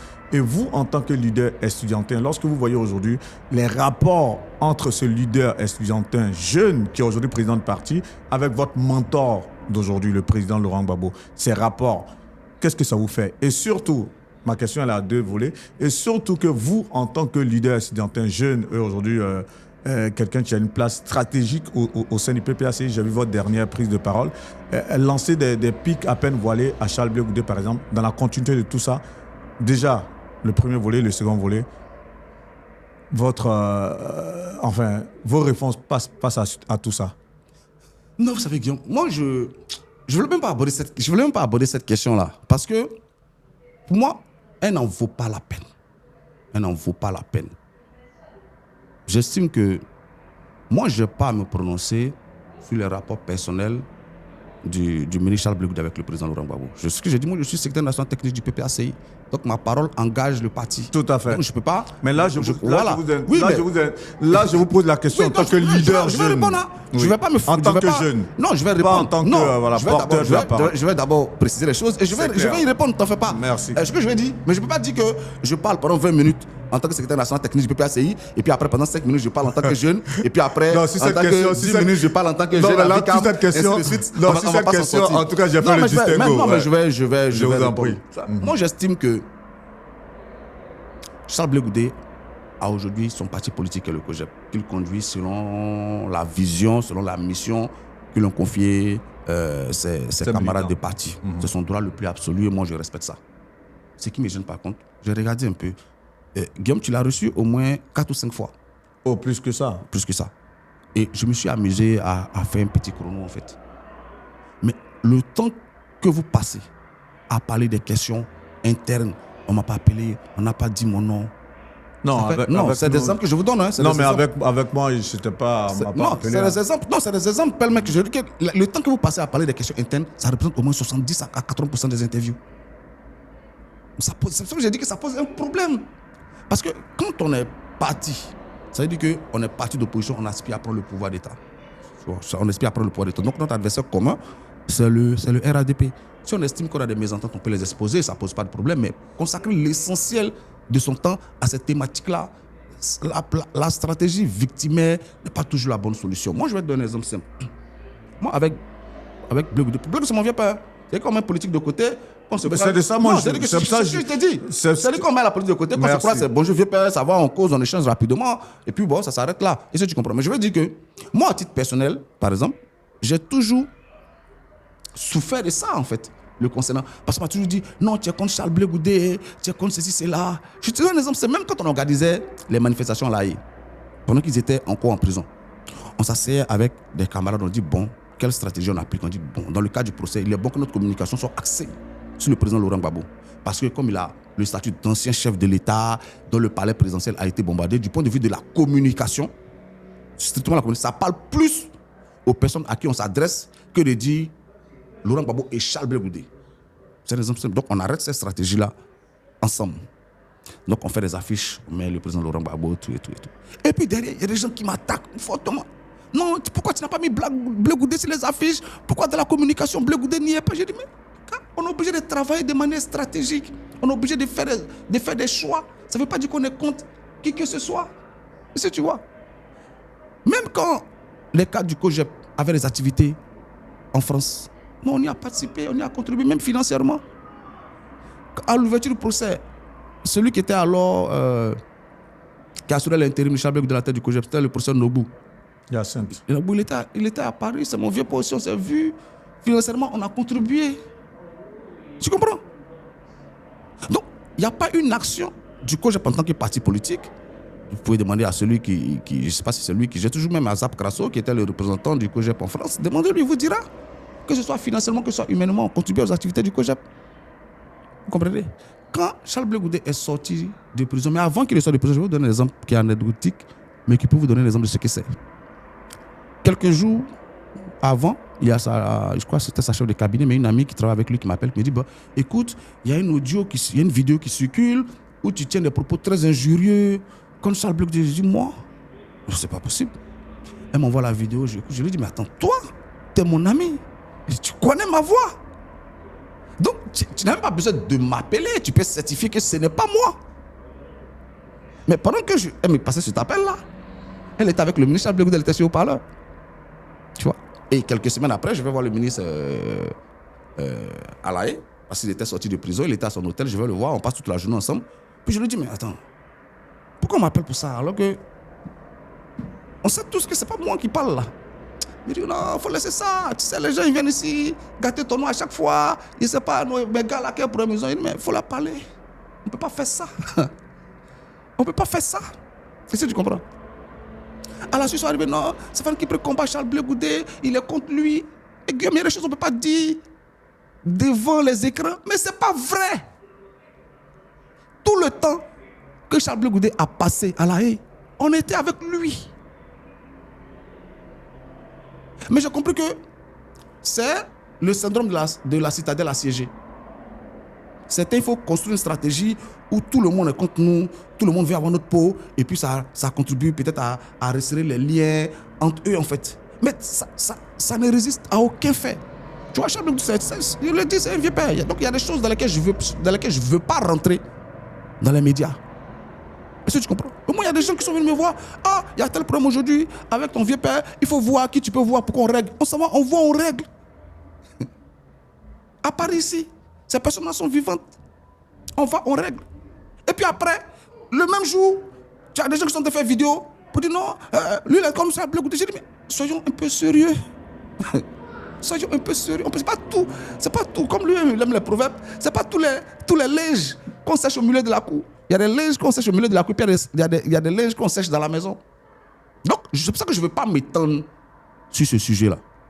Parce que certains, soit dans son entourage, soit lui-même, ont conçu cette stratégie victimaire dans quel objectif, je ne sais pas. Mais personne ne complote contre Charles Bleu Goudé. Vous estimez qu'il se victimise? Oui, beaucoup en fait. Beaucoup. Et il aurait quoi à gagner en se victimisant? Mais je dis, c'est de la stratégie. Hein. C'est de la stratégie quand on se présente comme victime. Souvent, quand le chef de l'État dit... Vous savez ce que... Laisse-moi finir juste sur ça. Okay. Quand le chef de l'État actuel dit, il y a quelques années en arrière, on ne veut pas que je sois candidat parce que je suis musulman du Nord. Quel est l'effet que ça produit? C'est que tous ceux qui sont du Nord, tous ceux qui sont musulmans se sentent solidaires de lui parce qu'il n'y a rien qui touche plus à l'homme que lorsqu'on parle à son appartenance ethnique ou religieuse, mais c'est une stratégie aussi victimaire. Mais vous savez que par rapport à ce cas, le langage populaire dit par exemple le président Laurent Gbagbo n'a pas reçu Afin N'Guessan, le problème c'est Afin N'Guessan. Le président Laurent Gbagbo, lorsqu'il est arrivé à l'aéroport, il a raboué Simone Gbagbo, le problème c'est Simone Gbagbo. Le président Laurent Gbagbo ne reçoit pas Charles Bleu Goudé, c'est Charles Bleu Goudé le problème. Donc vous estimez que toutes ces personnes se victimisent face à, on va dire, au PPACI quelque part? Non, il faut comprendre. Moi, c'est que la liberté, elle a un coût. On ne peut pas vouloir être libre et puis refuser de payer le coût de sa liberté. Ça aussi, il faut qu'on grandisse. Le président Laurent Gbagbo dit, j'appelle tous mes partisans à venir pour qu'on crée un parti politique. Certains viennent. D'autres estiment qu'eux ne viennent pas là-bas. Parce que quand on marche à n'importe qui, n'importe quoi nous arrive. Donc ils ne viennent pas. Et puis dans le même temps, on monte toute une campagne. Pourquoi il ne nous reçoit pas? Mais si tu voulais qu'il te reçoive, il fallait venir. Il allait aller le voir chaque jour. C'était ça le problème. La liberté, elle a un coût. Quand tu es esclave, que tu cherches le maître, c'est une condition dommageable. Mais au moins, tu ne paies pas de loyer. Quand demain, tu es libéré, il y a les charges. Vous nous dites là que le n'importe qui, on marche avec n'importe qui, n'importe quoi nous arrive. Vous dites là insinueusement que c'est le président Charles Bleu Goudé qui disait ça du président Laurent Gbagbo. Ah, vous savez, Guillaume, vous êtes dans la communication. Un message qui peut laisser à plusieurs interprétations, ce n'est pas un bon message. Ça, c'est clair. Un homme politique, son message doit être clair. Donc, lorsque vous passez un message qui peut être interprété de diverses manières, le message n'est pas bon. Vous comprenez? Et là, l'interprétation que vous en faites, c'est comme si vous l'attribuez à... Alors qu'il aurait pu donner il a dû donner cette expression dans d'autres contextes qui n'avaient rien à voir avec le président Laurent Gbagbo. Vous voyez donc que le message n'est pas bon. Oui, c'est aussi simple que ça. Hein? Donc, ce n'est pas une question de personne. Oui. Ce n'est pas une question de personne. Moi, je l'ai déjà expliqué. Je ne veux pas revenir sur cette question parce qu'on a des challenges qui nous attendent qui sont beaucoup plus importants. Non, c'est clair qu'on a fait le tour de la question. Il était important pour moi, en tant que jeune, le ministre Charles Bleu Goudé, de pouvoir vous prononcer sur ce sujet. Il sait où se trouve sa place. Et puis, il sait ce qu'il doit faire pour occuper sa place. Il sait ce qu'il a à faire. Malheureusement, aujourd'hui, ce n'est pas ce qu'il fait pour le moment. Ce n'est pas ce qu'il fait pour le moment. Mais personne n'est contre lui. Personne ne lui en veut. Oui. Vous avez parlé de l'aéroport. Moi, j'y étais. Moi, j'y étais à l'aéroport. Simone Veil n'a jamais été rabroué. Oh, c'était en direct à la télévision, hein? Je te dis ce que je t'ai dit là. Moi, j'y étais pas, mais c'était en direct à la télévision. Moi, j'étais à l'aéroport. Tu sais, cette question-là, les gens en parlent. Moi, vous avez vu la concernée. Elle a fait des interviews. Ce que je dis là, c'est pas moi qui le dis. Elle-même, elle a fait des interviews. Elle a dit, le président Gbagbo ne m'a jamais chassé. Dans Fraternité Matin. Vous pouvez retrouver cette interview-là. Oui. Donc, moi, j'y étais. Parce que une image peut dire beaucoup de choses. Mais moi, j'y étais. Et je sais ce que j'ai vu de mes deux yeux. Et puis après, j'ai vu... Qu'est-ce que vous avez vu? Mais non, il n'y a pas... Tu sais, ce jour-là, déjà, le président Laurent Gbagbo était supposé descendre au pavillon présidentiel. Ils ont fait atterrir l'avion un peu plus loin. Ça supposait quoi? qui devait prendre des marches, d'abord monter, et puis prendre des marches, ensuite pour redescendre. Il y a eu un cafouillage monstre. La sécurité a failli ce jour-là. La sécurité de l'aéroport a failli ce jour-là. Imagine, tu sais que le président Gbagbo dans l'escalier, il a failli tomber au moins 2 fois. Parce que pendant qu'il descendait, des gens, il y avait une masse derrière qui poussait. Tu vois? Je ne veux pas revenir cet épisode-là parce que je veux donner une chance à ce que le sujet soit plus porté sur ce qu'on va faire avec le Front commun. Parce que c'est de ça que j'ai envie de parler. Mais j'ai été rassuré par la suite lorsque j'ai vu Simone Veil, un mec qui a dit non. On ne m'a pas raboté, le président Gbagbo ne m'a pas chassé. C'est elle-même qui le dit, je cite, c'est elle-même ses propres propos. Avec le président Afin Guessan, il y a eu quand même une certaine rupture. Il y a une rupture qui a duré. Donc, je pense que les plaies sont en train de se soigner. Les plaies sont en train de se penser. Donc, je n'ai pas envie de m'étendre encore dessus. Mais ce qu'il faut comprendre, c'est qu'on n'a aucun intérêt à vouloir faire passer le président Laurent Gbagbo pour un ingrat, pour quelqu'un qui serait pas reconnaissant. Mais Guillaume, quand tu veux que le président Gbagbo te reçoive, assainis au moins ton entourage. Tu ne peux pas te balader chaque jour avec des gens qui l'insultent et puis souhaiter dans le même temps qu'ils te reçoivent. Ça aussi là, corrigeons-nous, on n'est plus... lui, il estime que c'est l'entourage du président Laurent Gbagbo qui l'empêche de voir le président Laurent Gbagbo aussi. Hein. Mais ce serait à raison. Vous jetez les responsabilités à bien niveau. Mais ce serait non, je ne jette pas. Je dis ce serait à raison. Parce que quand des hauts cadres de ton parti insultent constamment le président Laurent Gbagbo, il est normal que nous qui sommes au PPACI près du président Gbagbo, on dise non, attention là, on n'est pas d'accord. Parce que quel message ça renvoierait? De quelqu'un qu'on peut insulter, qu'on peut banaliser, et puis le lendemain, on va faire des photos avec lui. Non, on ne l'accepte pas. Mais peut-être que le temps d'attente... C'est vrai qu'on aurait pu faire 1 heure, 2... On a fait plus... Oui. Là, ça fait plus d'1 heure qu'on tourne. Oui. Le chapitre Charles Blé Goudé, on peut en parler pendant plus d'1 heure de temps. Mais je veux dire, lorsque quand même, depuis tout le temps où Charles Blé Goudé est rentré en Côte d'Ivoire en novembre 2022, et qu'en novembre 2025, il estime qu'après quelques temps, il allait voir les chefs de village à Gagnoa pour pouvoir rencontrer son père, comme il le dit, sur tous les plateaux. Arrivé à un moment, peut-être ça devient excessif, et peut-être certainement son entourage que vous pointez du doigt ici, cet entourage se dit, bon, ça commence à être un peu exagéré, alors qu'en même temps, vous êtes aussi dans des guerres...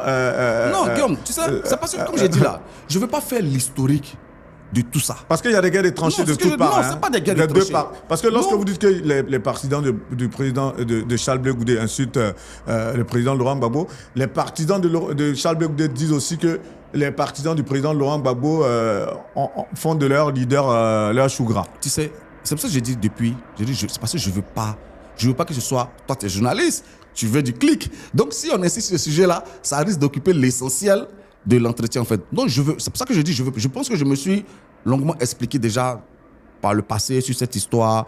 C'est pour ça que je veux pas revenir dessus. C'est pour ça que je vous ai dit tout à l'heure que vous ne donnez pas une image réluisante au sein de l'opposition parce que c'est vilain à voir un peu ces rapports. C'est vilain à voir. Ce qui est vrai, Guillaume, et qu'il faut qu'on l'accepte, il faut qu'on soit d'accord dessus, c'est que hier, il y a certaines choses qu'on pardonnait parce que Gbagbo était au pouvoir. Tu comprends?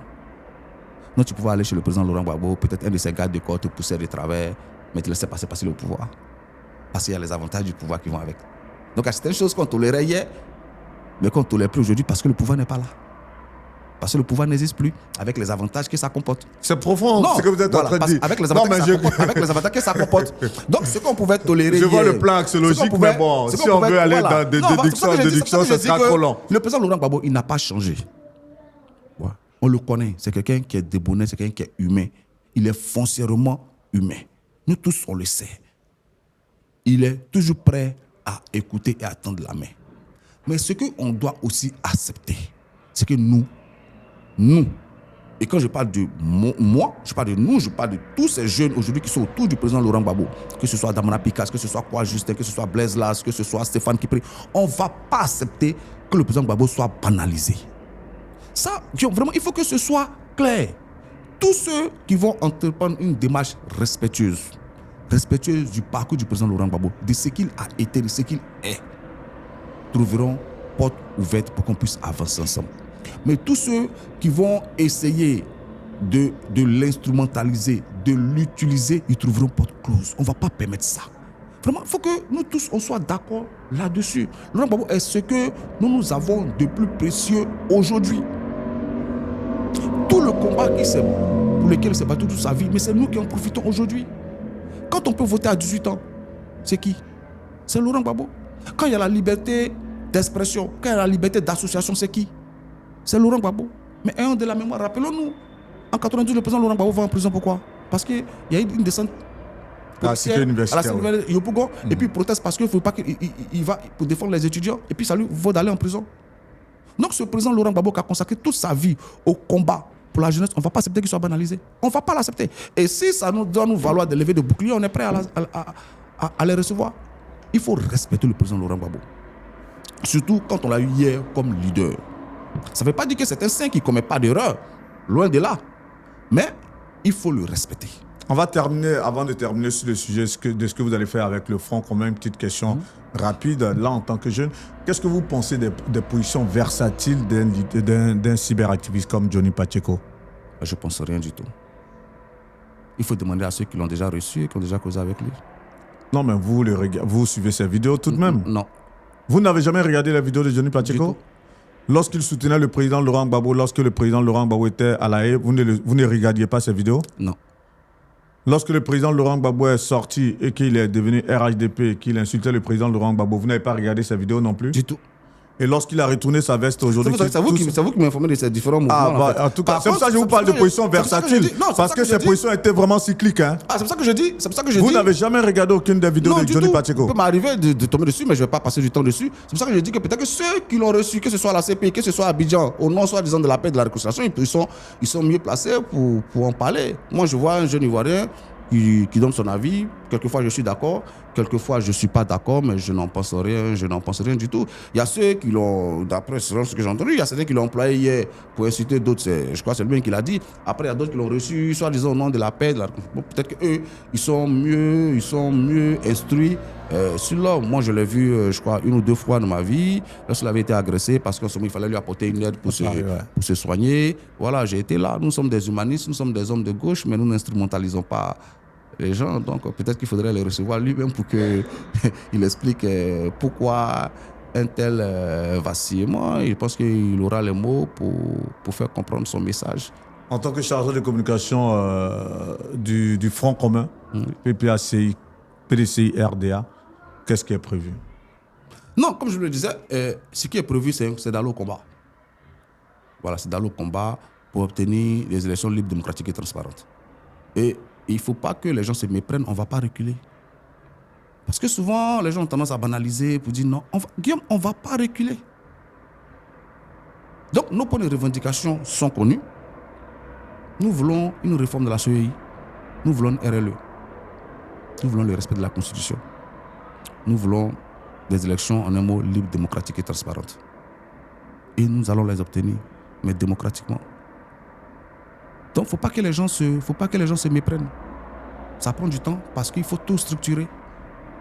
Là, le Front mardi, commun, vu qu'il est connu, voilà. Là, le mardi, comme je disais, le mardi, il y aura une réunion de tous les organes du Front commun. Le mardi, aujourd'hui, nous sommes le lundi 21 juillet, le mardi 22 juillet. Demain, OK. Au siège du PPACI, tous les organes du Front commun vont se réunir. Et puis, à la suite, il y aura des actions qui seront annoncées. Donc, permettez que je les laisse la primeur de ces actions-là. Mais on ira se battre démocratiquement. Parce que l'état dans lequel le pays est impose que chacun de nous ait une prise de conscience. C'est pour ça que je dis, il peut y avoir des problèmes entre nous, mais l'urgence de la situation impose de les mettre de côté et puis de régler le périple qui nous guette. Et puis ensuite, on pourra régler tout ce qu'on veut. Le maire de Port-Boué, l'agent maire de Port-Boué, Aka Maxime, il a annoncé éminemment l'arrivée de Tidjane Thiam, le président du PDCADA. Il a dit dans les jours à venir, il nous a accordé une interview à tupeople.net qui a été diffusée hier. Dans cette interview, il disait dans 2 semaines, dans les semaines à venir, le président Tidjane Thiam devrait pouvoir rentrer en Côte d'Ivoire. Quel est votre avis sur ce retour-là? J'ai échangé avec mon aîné, l'honorable Brendoumi, mais permettez que je laisse au PDCI la primeur, c'est quand même le président du PDCI. Donc je pense que le moment venu, le PDCI communiquera sur son la date de retour de son président. Non, mais nous on a déjà eu l'exclusivité avec Aka Maxime lors d'un entretien où il a dit le président Tidjane Thiam était parti pour des missions. Il a réussi toutes les missions pour lesquelles il a séjourné en Europe. Il a même tourné avec son passeport ivoirien. Et tout ça, c'est dans l'interview que vous pouvez voir sur la chaîne YouTube ActuPeople.net. Et il a dit qu'il devait rentrer dans peu de temps. Donc c'est un bien pour la Côte d'Ivoire qui revienne et c'est un bien pour les militants du PDCI. On souhaite aussi que les autres qui sont contraints en exil puissent rentrer en Côte d'Ivoire, la démocratie s'en portera mieux. Surtout vous, en tant que jeune, lorsqu'on voit le profil d'un leader comme Tidjane Thiam, qui a quand même 61 ans ou 62 ans, et qu'on voit les leaders emblématiques que sont les présidents Alassane Ouattara et Laurent Gbagbo, est-ce que vous ne pensez pas qu'aujourd'hui, le temps est venu quand même d'avoir une nouvelle génération de leaders, de dirigeants en Côte d'Ivoire, et que de faire qu'on passe le cap des présidents Laurent Gbagbo et Alassane Ouattara? Non, vous savez, moi, Mamadou Touré, il est jeune. Oui. Mais je ne suis pas d'accord avec lui. C'est-à-dire? C'est pas parce que sa jeunesse n'est pas un critère crédible pour moi, en fait. Oui. En politique. Il n'est pas candidat. Non, c'est un exemple que je donne. Même s'il était candidat, je ne voterais pas pour lui. Oui, mais je veux dire, Tidjane Thiam, qui est avec vous au front commun, par exemple, qui présente un très bon profil et qui, plus encore, est jeune. Tout de même, vous, en tant que leader jeune, est-ce que vous ne pensez pas que c'est le temps d'avoir une nouvelle génération quand même à la tête de la Côte d'Ivoire? Guillaume, à la tête de la Côte d'Ivoire, on peut avoir toutes les générations, tant que le processus est démocratique. C'est pour ça que je dis, ça peut même être moi, ça peut être quelqu'un d'autre, ça peut être le président Tidjane Thiam. C'est pas ça qui est le problème. Tant que l'Ivoirien peut aller aux urnes et puis s'assurer que ce qu'il a mis dans l'urne, c'est ce qui soit proclamé, le reste, ça se règle. Donc souvent, on soulève les débats d'âge.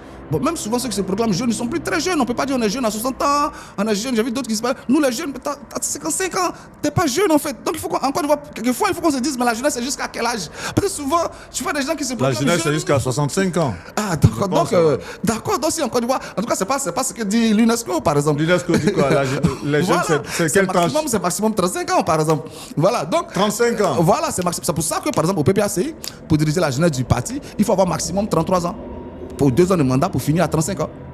Au-delà de 35 ans, on ne peut pas être responsable de la jeunesse du PPACI. Donc souvent, je vois des interviews où des gens viennent, non, nous, la jeunesse, mais tu as 55 ans, tu as 60 ans, tu fais quoi? Moi, j'ai 40 ans, j'ai la quarantaine, je ne suis même pas dans la structure des jeunes du parti, je ne peux même pas y militer. Donc, tu vois, en Côte d'Ivoire, le problème, c'est qu'on a... Après, quand même, voyons les tranches selon les réalités quand même sociologiques.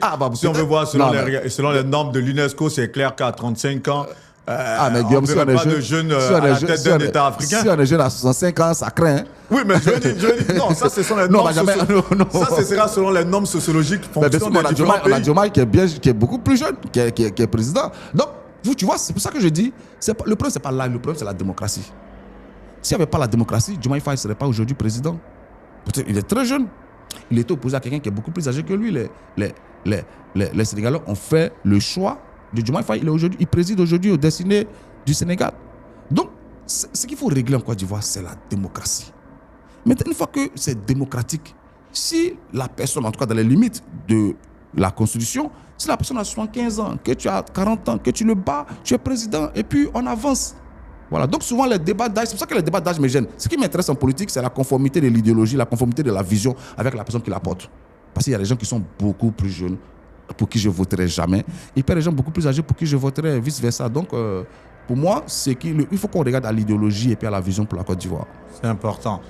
Monsieur Fabrice Lago ou encore Steve Biko était l'invité d'Actu People. Prenez, vous avez vu, on est parti en tout vous en remercier. Si vous avez un mot fort à faire passer, vous avez la caméra. Écoutez, Guillaume, je tenais déjà à te remercier de l'invitation. Merci. Parce que je pense que plus on a des médias, plus ça sert la cause de la liberté d'expression. Donc, en tout cas, félicitations. Voilà, nous on suit un peu de loin depuis les médias culturels jusqu'à aujourd'hui. Donc je pense que c'est bon d'avoir des jeunes loups comme ça. Je te souhaite tout le meilleur pour la suite. Espérons que bientôt on sera sur le bouquet et tout ça. Et par la grâce de Dieu. C'est bon aussi de donner la parole à tout le monde pour que tout le monde puisse s'exprimer. Parce que ce que Touré disait qu'un oui n'a de centre lorsqu'on a la possibilité de dire non. Donc, il est bon que les Ivoiriens, pour choisir, aient la possibilité d'écouter tout le monde pour faire leur choix. Donc, ça, c'est déjà bon pour les médias. Pas comme en Côte d'Ivoire où souvent c'est assez caporalisé et tout ça. Voilà. Où les pontes du pouvoir achètent tous les médias et puis on nous sait une pluralité de façades. Voilà. Maintenant, ce que je tenais à dire aux Ivoiriens, c'est qu'il est temps de se déterminer. Il est temps de choisir. Il faut choisir. Soit pour maintenir le régime en place, soit pour changer, soit pour évoluer. Nous pensons qu'il faut une Côte d'Ivoire plus sociale. Il faut une Côte d'Ivoire plus souveraine. Il faut une Côte d'Ivoire où la politique est mise en place, pense d'abord à l'humain avant de penser aux chiffres. C'est cette Côte d'Ivoire-là que nous défendons. C'est pour cette Côte d'Ivoire que nous nous battons. Et nous disons que les libertés qu'on perd sont les libertés pour lesquelles on refuse de se battre. La Côte d'Ivoire a connu des avancées démocratiques et cette tentative du parti au pouvoir de nous ramener au parti unique ne doit pas être acceptée. Et nous invitons tous les Ivoiriens, tous les jeunes de Côte d'Ivoire, toutes les femmes de Côte d'Ivoire, tous les hommes de Côte d'Ivoire à se préparer à leur combat démocratiquement. À se préparer à leur combat démocratiquement pour obtenir des élections libres, démocratiques et transparentes que nous allons gagner. On va gagner parce que toutes les entraves qui sont créées pour ne pas connaître les élections libres, démocratiques, c'est parce que le parti au pouvoir sait que son bilan, il est questionnable. Et nous allons le questionner. Et nous allons faire sortir tout ce que les Ivoiriens doivent savoir. Donc, que les Ivoiriens se préparent aux élections. Présentement, c'est le parrainage qui est en cours en Côte d'Ivoire. Je pense qu'on a fini de régler cette question au PPACI. Et puis, le mois d'août sera intéressant politiquement. Merci. Nous sommes aujourd'hui le lundi 21 juillet 2025. Fabrice Lago l'a dit.